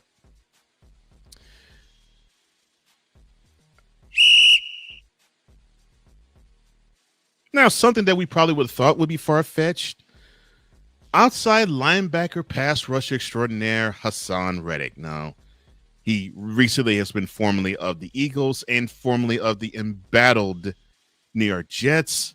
He now signs with the Tampa Bay Buccaneers to a 1-year, $14 million contract. Now, Reddick looks back at his short stint with the Jets as one that was considered very bizarre and weird, but he's ready to put the drama behind him, saying that he's considering his start with the Bucs a fresh one. And he also said this as well about being with the Bucs. Quote, I know everybody's worried about last year, but last year was last year. I'm here now. Different mindset, different space. I'm just ready to put the past behind me and continue to move forward. And what better place to do that than right here? Close quote. All right. Simple question for me to ask you is the following. Will Hassan Reddick be a welcomed addition or a hindrance to the Bucs? Let me talk to you. It is not a total. Surprise, motherfucker. How much of a hindrance he was to the Jets last year, okay? And how much, of a disturbance he was over there, not only to when he wasn't there, but to when he even showed up, he didn't really do anything to really bolster, help this team out at all. So he was just as much of a problem to the defense as Aaron Rodgers was to the offense, as far as the morale of this team. So looking at this for what it is, I'm pretty concerned for the Bucs now. Your team, looking at what happened over there in New York. So, is he going to get unhappy with his pay after playing for, this is it actually, is this for more than 1 year or just a 1 year deal? That's one thing I lost on. Oh, sorry. It's a 1 year deal. Okay. So, all right. So at least the benefit for the Bucs is that it's not like he can get upset about his pay and not play. Like, this is a prove it deal for him right here, because you have 100. To play not only for a contract beyond this year, but you gotta play to really get paid beyond this year, because it's not a horrible contract for you. It's an opportunity, and to go to a team that's an actual contender, because the Bucs are there, and if he's actually playing to what he's supposed to be playing at right now, he could be a huge missing piece for this team's defense. Okay, because certain things that he can help out with, they've been getting smacked around on, and which is why they've been losing games, because Mayfield's been keeping them in there on the offensive side. If you notice, last year I didn't really call him Bunker Stayfield that much, maybe once or twice. The year before, our first year of this show, I called him Bunker Stayfield all the time, but not as much. I gave him a break this year as much. So it's the offense that actually really improved this past season, better than what they were his first years, around. But the defense definitely needed some help because they were lacking. And, if Hassan Reddick is on his game, he could be a huge, huge addition for this team in 2025. But, for now, I think he'll be a welcomed addition, to answer your question, at the beginning. But at the end of this year, at the end of this 2025 season, we could potentially see him be a hindrance if he doesn't get his way, because he seems entitled. And entitlement in sports and team play does not work. Eventually, there's going to be a clash, and there could be. But if he is a all-in type of player, and it just to prove that the scenery over there, the morale in the Jets locker room was bad, and it wasn't just him, we could see that being proven over here, with his stay in Tampa Bay. So hopefully he gets that opportunity to prove that, and gets to prove us wrong to where it is a welcomed addition. I think at first it will be, but I won't be surprised if it does become a hindrance by the end of the year. Yeah. I think how you phrased it is absolutely perfect. And the caveat for me would be if he finds himself being rotated more than he would like, and he doesn't have as many plays in a game. Like, I'd say the magic number would probably be maybe 60 to 65 plays. Like, if he doesn't play that many in a game, I could see him later on down the line griping and kvetching to Todd Bowles, saying, "You brought me here for this reason. Why am I sitting?" I could see him being a distraction and a hindrance to that team for that reason.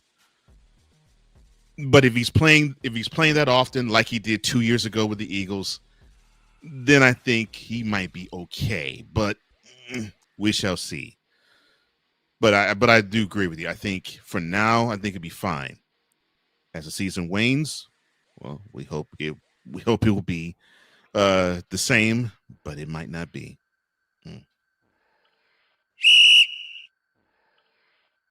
Now, we earlier talked about the 49ers and their misfortune. One of the 49ers' misfortune ends up being the Commanders' fortune. Yes. After the Commanders traded for one Deebo Samuel, then guaranteed the last year of his contract, that receiver says that he wants to repay the team for believing in him. Yeah. He feels as though that the organization put a lot of trust in him. He doesn't want to come into DC and let the team down. Now, the Commanders acquired Samuel for, as you said earlier, a 5th-round draft pick in a deal that actually was inked on the 1st of March and was made official, of course, 2 weeks ago. Samuel requested a trade early in the season, and he got his wish. The Commanders declined the option bonus of $15.4 million that would have allowed the Commanders to spread out his cap hit over the last over 2 seasons by adding another year to his deal, but which would have automatically been voided. Instead, they guaranteed the last year of his contract, none of which had been previously guaranteed, and added another $3 million in incentives because he can count almost up to $18 million on the Commanders' salary cap. Now, my question to you. Now, we talked about Larry Tunsil and another trade that the Commanders got. Now we got Deebo Samuel. Is Deebo Samuel the best free agent pickup this offseason for the Commanders? No, unfortunately not. With them bringing him in, it definitely with the offseason moves, trading a 5th-round pick for him, it's not a horrible move at the end of the day. I'm not mad at it, but there were some other moves that they made, with free agents that some were from this team that they re-signed. Once it got to a free agent, they hit free agent status. but they're technically a free agent, but they played with the team this past year and were a big part of how they got to the NFC Championship. And I want to go over a couple that I think are better than Debo. One, there's a receiver that's coming in who could potentially prove to be better than Debo this year. I don't think so, but it's potential, and that's Michael Gallup. He's former Dallas Cowboy, has some success over there a little bit, and then he went to the Raiders. So with Gallup, potentially could end up being better than Debo. I don't think that's going to be true, but I'm just saying there's potential there with that. Bringing back Cleveland Farrell, who did pretty good over there on the defensive side. He's returned to Washington on a 1-year deal. I think that would be more impactful than Debo Samuel. As to between that the wide receiver who caught the Hail Mary catch is coming back on a 1-year deal. That's Noah Brown. Somebody who was a big pickup during last year's offseason moves. Michael Dieter is somebody else who was big last year on the offseason moves. Is coming back on a 1-year deal. The center for the offensive line, and that's who that is. He was resigning. I agree. Looking at Marcus Mariota, backup quarterback, coming back on a 1-year deal. That's a pretty big move right there if you look at it. Bringing back a free agent. That's bigger than Debo Samuel coming back. Zach Ertz, what he did as a tight end. 1-year deal coming back. That's bigger than the 1-year deal we've got because it's 1 year left on Debo's contract is what he's playing with. Right. Of course, more likely he'll probably try to get an extension or of some sort. But I want to see some production out of Debo before they even put pen to paper for that one. I don't want to. Bobby Wagner is another big 1-year deal. Huge one too. Yes. Okay. Because he's 35. Yes. And he could hit a wall this year. We've seen it happen before. But Bobby Wagner's a bigger deal coming back as a free agent or somebody that's an offseason move than Debo Samuel. So these players that I mentioned, even Jeremy McNichols, the running back, he at times had better production than what Debo provided for his team last year for the 49ers. He had better production for the Commanders, even though he's working with the better offensive line and just a better team in general. But Debo could prove us wrong here and now in the next 6 months. That's why I don't get too excited, because anything can happen in the next 5.5 to 6 months. So here and now, those are the moves that I think are better. Mainly looking at Bobby Wagner and Zach Ertz for the respective offensive defensive side. Michael Dieter over there for the center. That's big too for the communication between the quarterback and the offensive line for your center. So I like those moves better than Debo at this point. My man.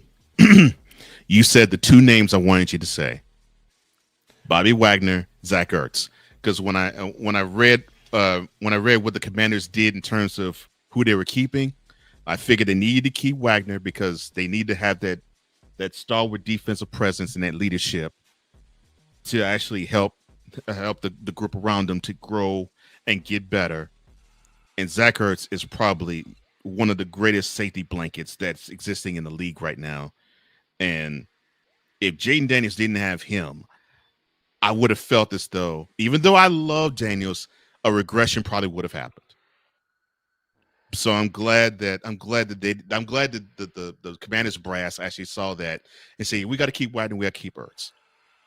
And to me, those are the two biggest free agent pickups, although they both played with the team last year, that the Commanders could have had, no matter who they brought on the team. Anyone else is like a chair on the Sunday. And I mean that with Tunsil and with Samuel.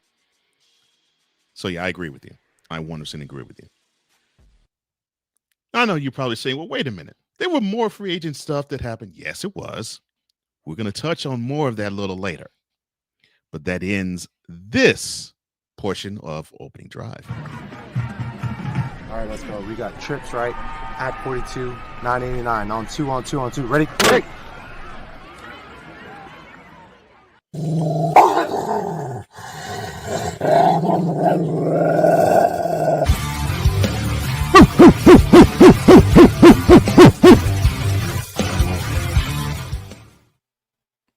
It is time once again for the grand champ. And for this week, Drew, who is yours, sir?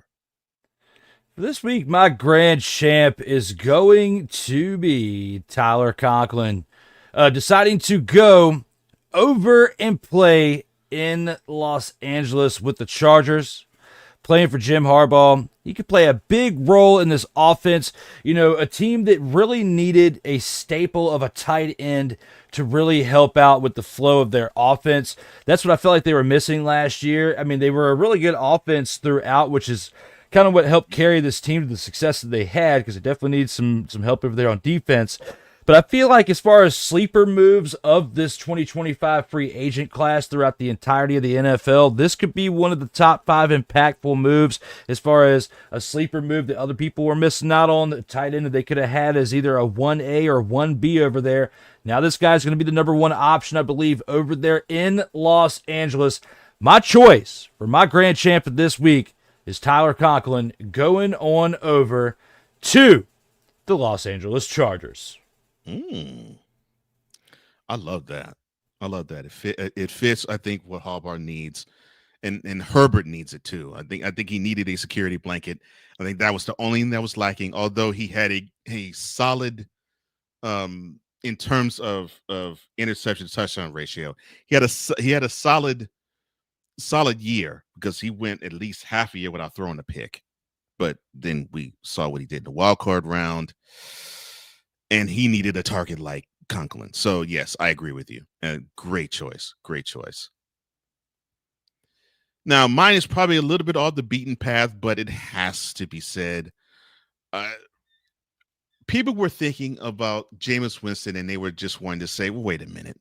This guy, he had his shot with the Buccaneers. He was a clown there. He had his shot with the Saints. They didn't really like him there. And then when he got to the Browns, he was considered the number 2 guy. And then all of a sudden, when Deshaun Watson decided to injure himself, you saw what I did there. Watson decided to come in and and pick up the pieces, and he did so. He didn't complain when he was holding the clipboard, and he more than did his best and held his own as starting quarterback for Cleveland. But the reason why I'm actually saying he's the grand champ is because he could have taken the lemons that he was dealt, and could have just said, "Oh, this sucks. This is just nothing but citrus juice, and it's acidic." But he took all those lemons that was tossed to him, and he made lemonade out of it. And during the playoffs portion of this stretch, he made the rounds. I mean, NFL Network, CBS, Fox. I mean, he made the rounds, and he showed himself to be a really good winning personality. And people started to really like the guy. And he continued to do that during the offseason. And it looks like he won himself possibly a starting job with the Giants. So this goes to show that if you are a quality human being and you actually show that you really do care for the people, and you really want to be a person who is positive, no matter how things have gotten, if you work hard and you actually show that you actually are a good or quality human being, good things can happen to you. And this is what is resulting for one Mr. Jameis Winston. So I'm happy for him, and I hope his foray with the Giants is fruitful. Now, I'm not saying that they're going to be a playoff team or they're going to knock off the Eagles or Commanders to be the NFC East champs. No, I'm not saying that. But what I'm saying is I think the Giants have a winner in terms of a human being. And he did a bang-up job this offseason and in the playoff stretch to prove it.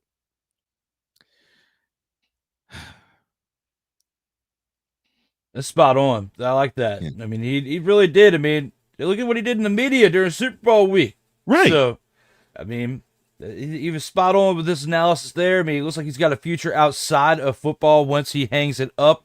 That's another thing. Right. So it looks like he's been working on some things behind the scenes. So that's good for him, too. Yeah. But definitely happy for him to get the opportunity. He will probably be the bridge quarterback, more than likely, to Shedeur Sanders, because even though there's been, we'll talk about the draft here in a minute, Right. It's looking like eyes are potentially seeing that as an option, as him helping mentor the next generation. Yeah. And I think he doesn't mind doing that. So I think this is another win for the Giants. And I think this will be a win for him too, doing that. But yeah, tell us what you think, who the grand champ of the free agency period has been, the NFL free agency period has been, in the comments. Just let us know. Growl, will you please?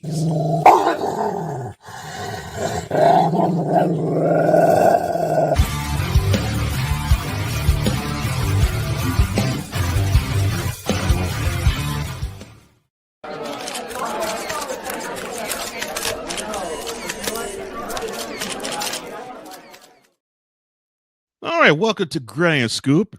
We have a few questions that are not necessarily NFL free agency related. Some are, but mostly they're not. And we're bringing back this segment because, well, there's content to be had. The first being, I can't believe this. The Green Bay Packers decided to formally put forth an anti-tush-push rule challenge proposal. The NFL decided to actually snitch. They decided to release the formal language of the Packers' proposal to change league rules to outlaw the tush-push. Rule changes will be debated and possibly voted on at the upcoming owners' meeting, which would be later in the spring. And the Packers' proposal, which would ban the Eagles' highly effective version of the quarterback sneak, will get the lion's share of the attention. Now, the NFL's brief summary of the proposal reads as follows. Quote, by Green Bay, amends Rule 12, Section 1 to prohibit an offensive player from pushing a teammate who was lined up directly behind the snapper and receives the snap immediately at the snap. Close quote. Now, if the Packers' proposal passes, Rule 12, Section 1 would be amended, basically to say something to the effect of no offensive player may immediately at the snap push or throw his body against a teammate who was lined up directly behind the snapper and receive the snap to aid him in an attempt to gain yardage. Now, you've played, I've played. There's something that just screams effeminate to me, but I will let you answer this. Is this proposal good, or does it signal that the Packers don't own a pair? I would say the latter. It signals they don't have a pair. I mean, you gotta learn how to stop it. I mean, Thank you. The team is the Philly has really gotten good at playing one particular play. Now, they don't do it every single play. No. That's like playing Madden and picking the slants play every single play. Okay, it doesn't work out that way. You can't push your way all the way on up the field because football isn't built that way. It's just not going to work. But if you let it happen to where you're down on the goal line, you got 1 yard to go, that is their go-to option. You know it's coming.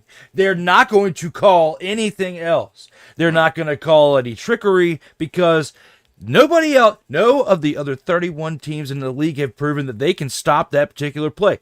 So, of course, in that situation, if you've proven that you can win 9 times out of 10 picking that play, percentage-wise, I'm going to pick that mother, father, and play. And that's exactly what happened right here from when they started calling it to now, and they've had success. So it shows that the other team, being the Packers, Matt LaFleur, we've talked about it before. We talked about him and his hood up, Matt LaFleur. We have a short out there that has thousands of views where Matt LaFleur has his hood up in comparison to Dan Campbell. Man Campbell over there on the sideline conducting business for the Lions. Still lost to the Commanders, by the way, in the divisional round. But over here, we have Matt LaFleur, who at that time we were making fun of him with this hood up and having no cojones in. And he's not showing any right now when he's complaining about the tush push. So you had your moment then, and you have it now. Grow a set, Matt LaFleur. Oh my goodness. Yeah. This is weak sauce for real. Come on. If it's possible that you can find a way to stop this, do so. And believe me, I think the league would be better off if you can find it and within yourself to do it. Heck, why don't you ask the Chiefs? The Bills tried it and they weren't successful most of the time. They were doing it when they played in the AFC Championship game. So you probably could ask. Now, do I think that you would stand a better chance of doing it against the Eagles? No, because they originated and they're the most successful at it. But find a way to stop it. Please, come on. Going to daddy and saying, ban it, please. That's sad. Oh my gosh. All right. Glad that I don't have to talk about that anymore. Stephon Diggs, formerly of the Bills, formerly of the Vikings, and currently formerly of the Texans. He's a free agent technically. He decided to make a quick hit and visit Foxborough. So he decided to go to New England, see what they had to offer, and he went there. He left, and through multiple reports, mainly through the Boston Globe, no deal was struck. Now, my question to you about that is the following: should this be cause for concern for the Texans? Yes. Looking at what you gave up last offseason, you gave up a second round pick that you had initially acquired from the Minnesota Vikings for, Stephon Diggs. And you also, you did get a 6th round pick in 2024 and a 5th round pick in this year's draft. So it's not like you came away empty handed, because this could potentially happen. And they knew this when they picked him up. Right. So yes, you should be concerned because he could sign somewhere else. You only got 8 games worth of production out of him. That's why I would be concerned, because with your trade last year, you got 8 games worth of production before he was out for the rest of the year. And the injuries affected this team by the time you got to the playoffs, to where you couldn't really build from what you had established, that foundation you had laid down the year prior in CJ Stroud's rookie year, to where he did literally have a sophomore slump, where you and I were talking about it, even during the times when they were winning games and on paper they were looking good. They weren't looking good in our eyes, and we were talking about there's several episodes where we had a lot of concerns, and they got exposed at the end of the year. Now, the part that's exposed is, you restructured the deal, that you had 2 years left on the Bills deal, and the Texans restructured that into a 1-year deal for 2024, where $22.52 million. Okay, he got $22.5 million, and only played half of the season, because the other half he was on IR because of the Achilles, so the ACL injury. So yes, I would be concerned if you were the Texans, because I wouldn't be concerned about the Patriots, really, to be honest. There's other teams out there that he can still visit. Look at what Cooper Kupp did, going and being petty and going within the division. I don't think that Stephon Diggs is going to do that to Houston, because it's not like there's anything that Houston did wrong to Stephon Diggs. But I would be concerned with, if you were planning on that trade being something that you could entice him to sign long term, because it's not looking like Stephon Diggs wants to be there long term if he's going and looking elsewhere in New England. Or it could be his ploy to try to get more money out of the Houston Texans and sign a bigger deal. So that could be the long term part. Just like we have mind games going from Captain Ayahuasca with the quarterback position, this could be something similar with Stephon Diggs in the wide receiver position. I'm glad you mentioned that part at the end, because I'm thinking this is a money play too. And I think what needs to be understood is that you have a team in the Texans that coming in, they're on the come up. That you were brought there to actually help a wide receiver room that was rather young, and have them become better. And now they need your presence physically more because you got one in Tank Dell that probably will not see the field if he's fortunate until next year. And I'm not talking about 2025, I'm talking about 2026. So you got that presence that needs to be there physically. And now you're basically want to, I guess, hold the brass, I guess, at gunpoint, say, yes, I'm cashing in on my last deal in the pros, make it a good one. I think it's more that than anything. And that still would mean it's cause for concern for me in that regard, because you're going to hurt the team if you're going to ask more than what, I'm not saying he's worth, but more than what they probably can bear. But we'll see how this goes. I agree with you. I think it's more of a money play. Wow. Now, excuse me. Now, from the onset of this wonderful, shiny new toy that is Shedeur Sanders, the former Colorado Buffaloes quarterback, has been, I guess, the subject of, how can I put this, character issues, and not necessarily running afoul of the law, but of similar issues that people said about his father in Dion, in being a little bit too confident, cocky, cocksure, arrogant. And seemingly his stock has fallen, and the stock of one Cam Ward, the quarterback formerly of Miami, is starting to rise in terms of being the number one quarterback being drafted in this coming NFL draft. Now, my question to you is the following. Should we pay attention to a future NFL player's proposed stock before the draft? Not really. Once the season ends, with that, like they need to. Of course, you can have a mock draft here and a mock draft there, but there's certain things, certain elements that people really overanalyze to where. That's why I'm kind of glad we took that little bit of a break for the month, because we would have been talking about certain things here and there to where you start running out of things to talk about certain parts, and you don't want to overextend it. When it comes to the draft, and there's so many different opinions here and there. That's the one thing when it comes to the mock draft, and I don't get into that part because I'm not an expert to that point. Like, I'm not buying into the goods that they're selling with the whole mock draft stuff. Once we get to draft day, seeing where they're going, then we'll start talking about the fit based on what they had done previously in college to where they're at then with selected team. You're going to drive yourself nuts if you try to go through all 32 teams and analyze one particular player.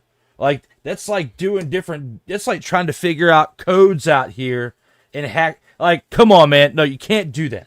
So there's no way you can Rain Man this with types of numbers, and that's exactly what you would be doing with players. It's a bit much. So when it comes to paying too much of attention to an NFL, future draft player, NFL future player in their stock, no, because when it comes to Shedeur Sanders, he's going to New York. He's going to the Giants. Like, when we get to draft day, if he is at the number 3 selection, he is going to New York.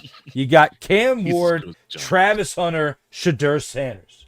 Or in the other order, he's going in the top 3 regardless because of his name. We've got Bronny James in the NBA. When we talk about players throughout the game, we talk about okay. It's this situation right here. When you've got okay. of now football, and that is prime time. Deion Sanders, his boy, is not going below the 3rd pick. He would like to be the number 1 pick, but he's going number 3 to the New York Giants. Congratulations, Waz El Jefe, on getting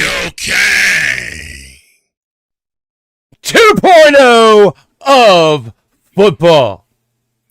Well, in talking with him over the course of this past season, that would be disappointing to him. He actually would rather Cam Ward, but he'll get something.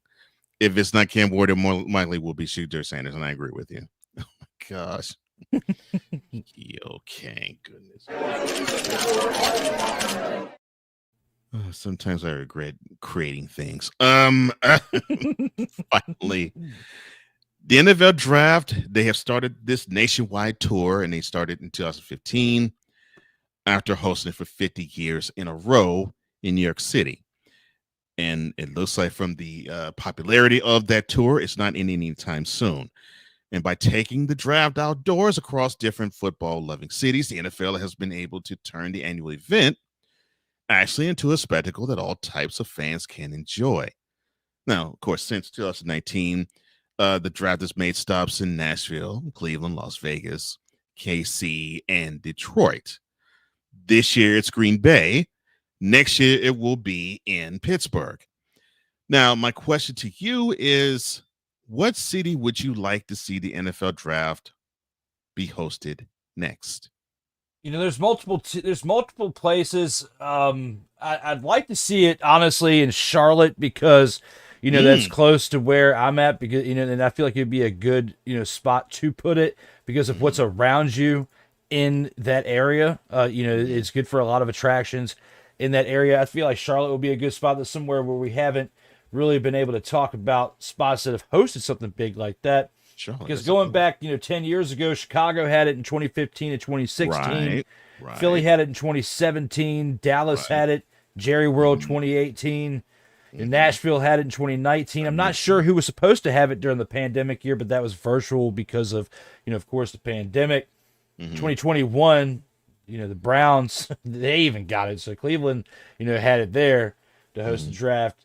2022, we had Las Vegas. 2023, Kansas City. And of course, this past year, we had Detroit. Now we've got Green Bay. And of course, next year, we've got Pittsburgh. So after 2026, we don't really have an option right now, or at least it's not on paper yet to the public.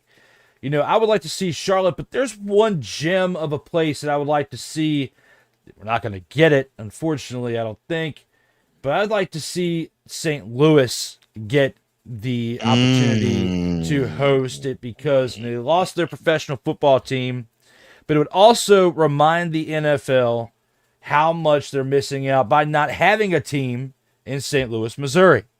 So I would like to see a place like St. Louis host the draft so that way we can get eyes back over there to that part, because when you look and see what the UFL is doing, which we'll talk about them here shortly, when you look at what they're doing over there with the fan base in St. Louis for that, that's the highest franchise base in that league by far. And you could bring a team back if you were going to do an expansion of a team or two. I know there would be a lot of things to figure out, but it's something to think about. You got to host it over there in St. Louis. But if not, I would pick Charlotte. Oh, man. Great choices. And I'm with the St. Louis choice for the exact reason you chose.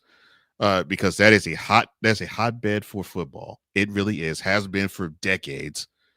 And now it's been proven with the Battlehawks. Yeah, I would love if they were to actually go to places like St. Louis. I think it would be great. And yeah, Charlotte, I think it would be wonderful too, considering that it's a nice spot, especially in the middle part of the Deep South. People think, well, in that area, they would say, okay, well, if you're going to host a spot in the South, it more likely to be Atlanta. Well, yeah, fine, you could do it in Atlanta, but I think doing it in Charlotte would be even better, because I think you would have a lot of North Carolinians be represented, and those from the bordering states, you being in one of them, me being another one of them. So yeah, I think it'd be great if it was hosted in Charlotte, and I think it might be hosted in Charlotte sometime soon. Who knows? But what I do know is that I'm loving the fact the NFL draft is making a tour, and I think it's giving festival vibes to the NFL draft, and I think it makes it a better presentation overall. And that's been one of the biggest home runs I think the NFL has hit in a long time, and I think they need to continue to do it, and I think they will. Well, that is it for Gridiron Scoop, but that's not all, period.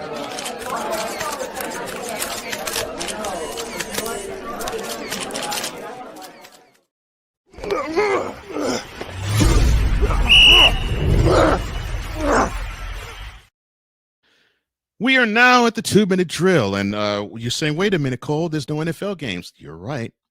There isn't any NFL games, but there are UFL games. That's right. The UFL will start their second season this Friday, Saturday, and Sunday with their 4-game slate. The first one being on Friday. The Houston Roughnecks, they host the St. Louis Battlehawks, the aforementioned ones that we just talked about. Fox will carry that 8 p.m. All times are Eastern kickoff. The Battlehawks are favored by 6 in this game, considering that they were one of the better teams last year. It makes sense. Who do you have in this one, sir? Well, looking at this one right here on Friday, St. Louis Battlehawks. We just talked about the fan base over there, Cole Johnson. I like what they have done, and until they can prove otherwise, I feel like they're going to beat the Houston Roughnecks at home. The Roughnecks definitely struggled in their, their time in the UFL this past season. Looking at, what AJ McCarron has been able to do as the leader over there for the St. Louis Battlehawks. He's definitely done a great job as a leader. And the key, just like we were talking about, this past year with the Rams bringing back Matthew Stafford in the NFL, where that was a big move for them. I feel like it's a big move for the St. Louis Battlehawks bringing back A.J. McCarron to lead this team. I think that he leads them to a victory over the Houston Roughnecks this Friday for the first game of the UFL 2025 season. Yeah, I agree with you. Of course, I root for all things Houston. However, I'm a realist. The team, the Roughnecks have been just struggling ever since they formed the UFL version of the Roughnecks. 1-9. Yeah. They've been struggling ever since they became the UFL version of Roughnecks. They've been struggling mightily. Meanwhile, the Battlehawks, they are battle tough. And yes, I love what AJ McCarron has done. Veteran presence at quarterback. And if you can protect him, that is all you need. And I agree with you. I think the Battlehawks will take this one. All right, the Saturday game, staying in Texas, actually. The San Antonio Brahmas, who they came on at the end of the season last year. They will travel to the Metroplex to play the Arlington Renegades. Fox will carry this one as well. This will be Saturday. Kickoff is at 4 p.m. Now, the Brahmas are favored by 3. Who do you have in this game? Brahmas. I mean, the Brahmas definitely, look at what they did last year. Arlington Renegades struggled in this past season. They were 3-7. I know we're talking a lot about last year, and we're going to probably be wrong about one of these teams because things do change in the offseason, Cole. I mean, it's definitely, look at what they did the year before in the XFL before they merged. And, they weren't that good of a team, and they slipped into the playoffs and won the whole thing. They were the XFL champions at the beginning of last year. They were being celebrated as the XFL champions. And you look at, on the other side, you look at the Michigan Panthers, the Birmingham Stallions, these other teams that come over from the USFL, and the Birmingham Stallions being the dominant team of the USFL. You have them and the Renegades. These two teams as the champions coming into the merging of the league last year of the UFL. And the Arlington Renegades struggled all year long. 3-7, regardless of who's at quarterback. I feel like they're not going to have a good opportunity to win this game. And looking at it for what it is, I've got the San Antonio Brahmas winning this game. Yeah, and unfortunately with the with the Renegades last year in their first season in the UFL, they seem to be that little engine that could. They had 7 losses, but they had a lot of close losses, a lot of them. And unfortunately, I can see the same thing happening here. Okay, all right. Now to the 2 Sunday games. You just mentioned the Panthers of Michigan. They are favored by 3. They go to the South, and they will be in Mid-South to play the Showboats in Memphis. ESPN will have that game. Noon kickoff is the time. Who do you have in this one, sir? You know, the Showboats, they were absolutely terrible last year. Like, looking at it for they were bad. They were 2-8 last year, just above the Houston Roughnecks for dumpster Pelican teams of the league. I mean, they really were just god awful. I'm sorry. They were terrible. 2-8, 200 winning percentage out of 10 games. Absolutely terrible, with 1-4 as the home record. And I say this on purpose because this is a home game for the Memphis Showboats. Michigan Panthers 7-3 last year. They were 3-2 on the road, so barely over 500. It can go either way. I mean, even though the Memphis Showboats were terrible last year, because of the Michigan Panthers' inability to dominate on the road, I'm going to go ahead and pick an upset here. I'm going to pick the Memphis Showboats to win this game at home. Okay. All right. So you're going in an upset. Yeah, I think the Packers are going to take it. I would love to go upset here, but yeah. Unfortunately, I don't think the Showboats will be showboating too much. And the last game that we have to select will be the DC Defenders. Fox will carry that game at 3 p.m. on Sunday.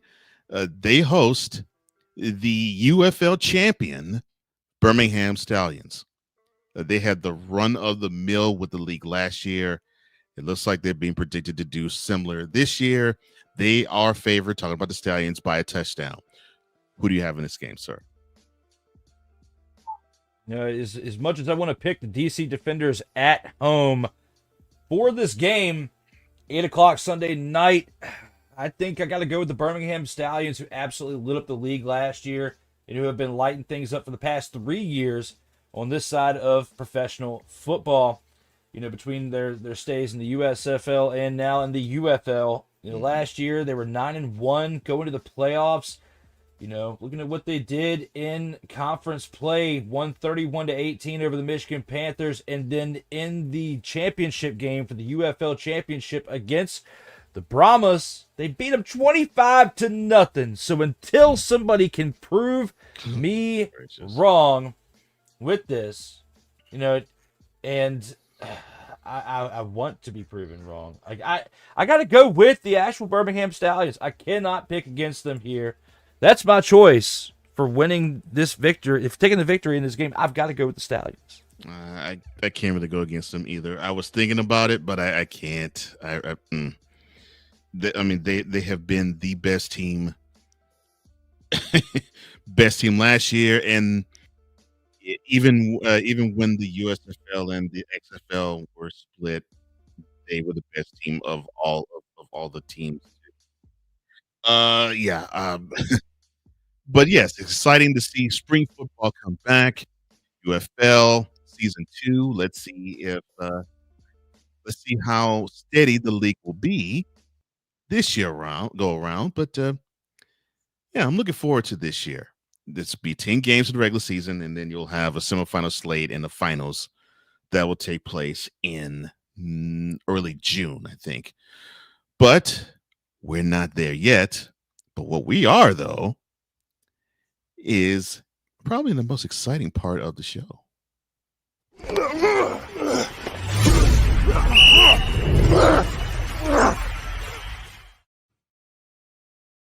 Total football talk.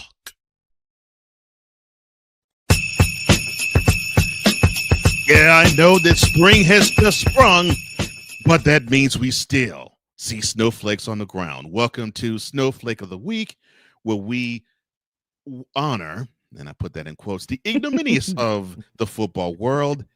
And for his Snowflake of the Week, Drew, who is yours? You know, there's many choices that I could have gone with for Snowflake of the Week. They really are. There are many choices, but there's only one that comes to mind on this day and at this time. Only one? That is this man right here, Oh, well, yeah. Captain Ayahuasca. He is holding multiple NFL franchises hostage with his 2025 QB plans, or lack thereof, this offseason. Okay? He is between the Steelers. Then, there was talks about the Giants. Mainly now you just got the Steelers that are being held hostage at this point. Basically. Minnesota, even though they say what they say, I think he's still in play in Minnesota because, you look at how, the progression of McCarthy could be because of his rehabilitation from his injury. I don't know if he is completely safe over there. I think what's going to happen is Aaron Rodgers is going to try to ride this out as long as possible because he doesn't want to choose Pittsburgh and then regret the decision of he could have potentially gone to Minnesota. I think he's going to let this ride as long as possible or try to be a Brett Favre 2.0 where you sign in August and show up to training camp then during week 2 of the preseason. All right. I don't know if he's trying to pull a Brett Favre 2.0 with this or not, but it's not smart because you need this time with a new team to get familiar with who's going to be around you during the regular season. You need to learn the playbook, which is something you didn't do when you were going abroad last year for that 1 week that you didn't want to be there. And everybody made a big deal about it. And I'm making a big deal about it now because you are Captain Ayahuasca, the Snowflake of the Week. My pick of this week's Snowflake of the Week edition. And until you make your decision, you might be my pick every single week. I haven't decided yet, but you might be my pick next week. That could be a spoiler alert. But right now, right here and now, he is my pick for Snowflake of the Week. Well, if you think that I'm going to object to him being your perennial in the future Snowflake of the Week, you will get you'll get no opposition from me. I would be loving life. Oh my gosh, yes, and I agree. I think he deserves this, considering he's 41 and he's holding teams hostage, knowing full well he is not the guy that he used to be. Knowing full well he's not. Goodness gracious. Well, I enjoyed hearing Drew talk about Aaron Rodgers being a snowflake and dumping on him.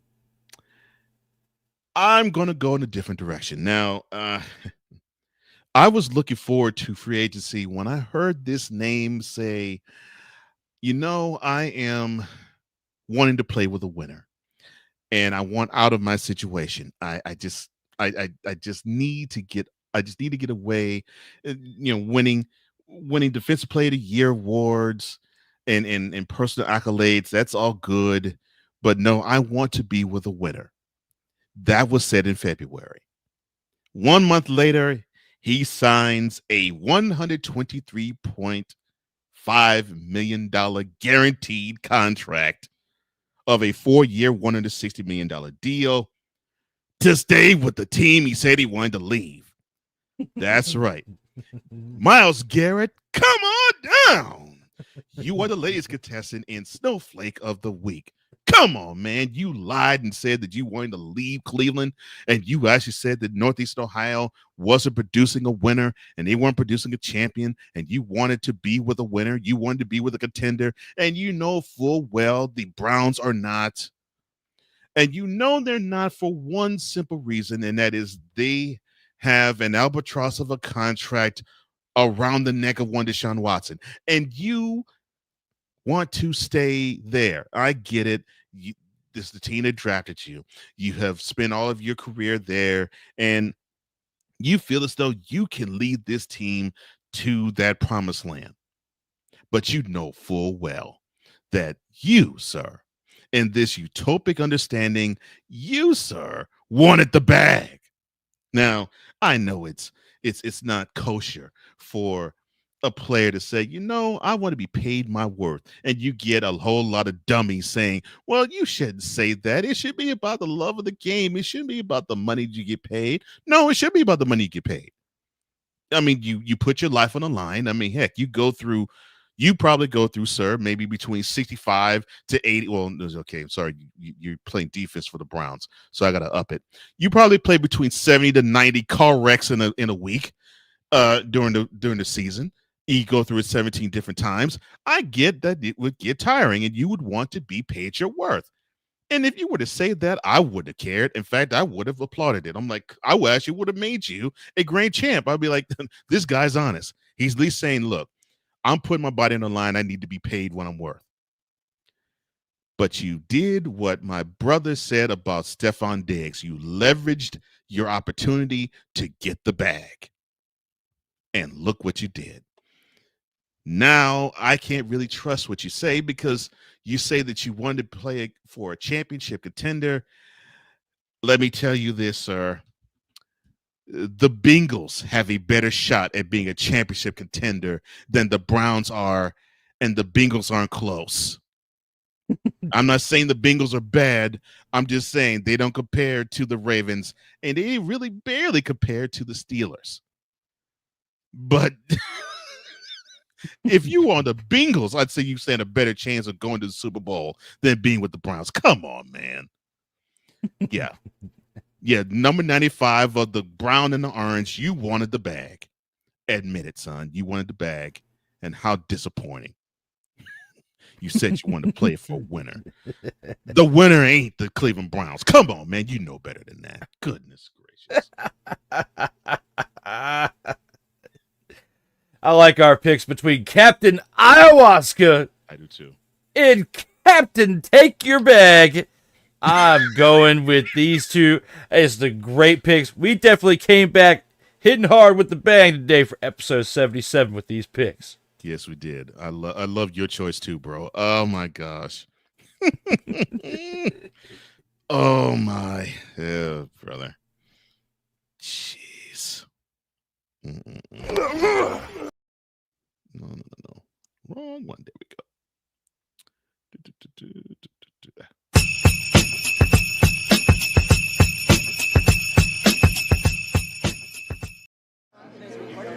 As long as it's one.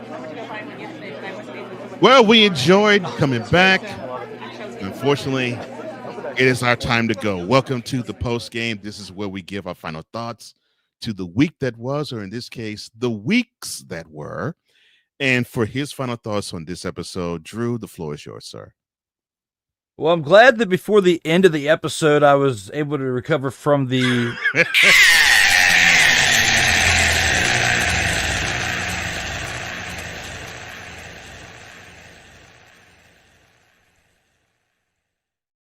of the audio, because that was just one stressful moment. I swear that was great. That was great to be able to overcome that. In the it was wild, but we covered some great things in this episode. We talked about free agent additions, trades, the fact that we've got real football back in real time. We at least get excited about it. We're gonna be covering the recap of this week, this upcoming week, and then the preview of the upcoming week. The one thing I'm excited about is we get to talk about Tyrone Alizé McDummy again, because he is still on the Brahmas, according to sources. Oh, so, Lord, no. Will he outproduce his 1 target per game, which he didn't even catch half the time, and I was covering 0 catches on 1 target every single week? Did you miss that? That's going to be part of our spring football coverage. That's what's going to happen next week, where we have Tyrone Alizé McDummy right on the bench. Or will we come back next week and talk about the fact that he went off with 6 catches for 112 yards and 3 touchdowns? Probably not. Mama named him Alizé. Goodness gracious. There could be a hidden nickname out there that we don't even know. Damn. That's what's going to be talking about next week. That's what we could be talking about. Cole Johnson. I don't know. I don't know right now. But here on this Monday, I gotta say that it's been an honor, joy, and privilege to be back with my man Cole. Looking forward to being back next week and talking about more football and maybe some moves be made during this week for the NFL. But I think things are going to be a little quiet, for the most part until we get to the draft. We could see Stephon Diggs finally ink a deal, but where is the question? Definitely a great episode that we talked about. It was nice not have to come here and talk about something that was...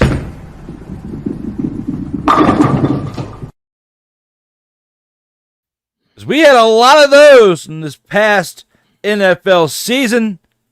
Can't say that we won't be clicking that button next week because we might see some ugly football in one of these 4 games. Let's just hope it's not all 4. We see some competition between the other teams. But I wouldn't be mad if we clicked that button next week. But this was definitely a fun time with my man Cole Johnson. Look forward to doing it again on the other side for 78. I 100% agree with you on that, and I do look forward to it, and I enjoyed this time.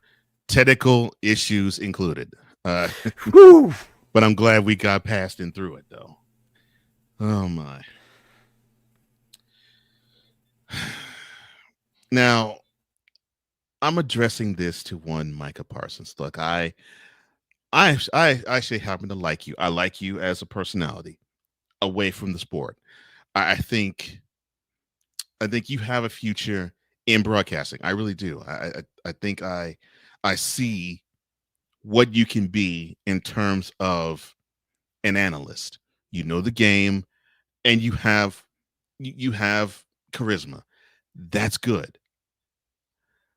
You also have passion, which it reflects also on the field, and it's understandable. I mean, you are right now the best player on the Dallas Cowboys. Now, I can clown that for all it's worth, but being an objective analyst that I am and being the objective analyst that I know my man Drew is, that's just fact. I mean, there isn't a player that's better than you are on the Cowboys. I mean, number 2 is a distant second. And yes, I know CeeDee Lamb and Dak Prescott's on the team. I am actually saying that with them being on the squad. And Trayvon Diggs, if he decides to want to actually be healthy.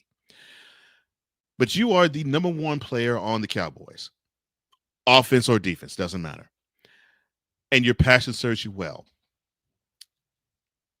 But you can't go hackneyed off of an opinion that your now former teammate, DeMarcus Lawrence, shared. I get that you want to be passionate, and I get that you want to say, wait a minute, this guy's wrong. We can have a Super Bowl contender and a champion here, and we definitely have it while I'm here. I get that. I understand it, and I appreciate that. But this guy has been on the team longer than you. He's been in the culture longer than you, and he has seen probably 3 times as long as you, because he's been a Cowboy that long, and he has seen how moribund in terms of a title contender that the Cowboys are. I mean, the most that he has witnessed has been a wild card round victory and divisional round and division championships, and not that many to boot. So, he gets a chance to say, in the 29 years since the Cowboys last won the Super Bowl, they haven't even sniffed an NFC Championship game, and I was on part of 11 of them that didn't make it. He actually could say that. A third of the time that the team has not made it to the Super Bowl since they won it, he didn't even make the NFC Championship game, and he actually contributed to part of it, just like you have contributed to 4 of them. So you got to understand, Mr. Parsons, the game has to be played in a way that I think you know how to play it, but your passion overshadows your logic. I think that's the best way I could put it. You should have said something to the effect of, I get that. I understand that, he's been struggling. He's been in the trenches more than a decade. And, he feels as though his situation has to improve and be better elsewhere. I get that. I don't necessarily feel that way, but I respect his opinion. Instead of basically saying, dude's wrong and he's coming up, and he's talking outside of his neck, And he know what he's talking about. No, no, no, no, no. Allow his opinion to happen. Yours, they allow yours to happen too. So just chill with that and be at one with that. Because really what we want to see is you get on the field and prove to us wrong why for the 30th year the Cowboys will not make it to an NFC championship game. That's what we want to see. And if Dallas Cowboys fan was really truthful about themselves, that's what they want to see too. They want to see wonderful regular season action and a team that just isn't good enough to be considered one of the best in its own conference, let alone the NFC East. As long as it's one. Oh, it's great. I love it. I hope it actually is recording. Listening to it. This has been yet another Beating a Dead Horse presentation. Nice chair in the Sunday on that one. Nice. Not that I was being harsh. Oh my! I need cherry on top. It was well said there, my man. That was great. Look forward to doing it again. I do too, bro. I do too. Your post game is awesome as well. Any other thoughts you have for the Tribe before we let them go, sir? Unfortunately, not. Just enjoy professional football this weekend. Friday, Saturday, and Sunday. It is back. Yes. We'll talk about it next week. Yes, we will. Yes, we will. Now, if you want to follow my brother Drew, all you have to do is to go on these wonderful social media platforms. One being Instagram at SIRTOBA_media, Twitter or X at SIRTOBA_media. You can go at _SIRTOBA on TikTok, and on YouTube, you can join him on SIRTOBA Media. That's youtube.com/@SIRTOBA Media. And if you want to find yours truly, all you do is go on to flowcode.com/page/host Cole Johnson. That is flowcode.com/page/host Cole Johnson. Well, that takes care of episode 77 of Total Football Talk. Thank you for liking. Thank you for sharing. Thank you for subscribing. And thank you for hitting that notification bell so you can catch all the content that emanates from the SIRTOBA Media YouTube channel, as well as the COMI Media YouTube channel. We appreciate the patronage, support, and we appreciate the likes, the shares, and the subscriptions, and the notification bell signals. Now, for Drew Willingham, I'm Cole Johnson, here to say in parting, as we always do. In life, just like a tackle, keep your head up. And as always, you got to play until the whistle blows. And as always, stay safe out here in these streets.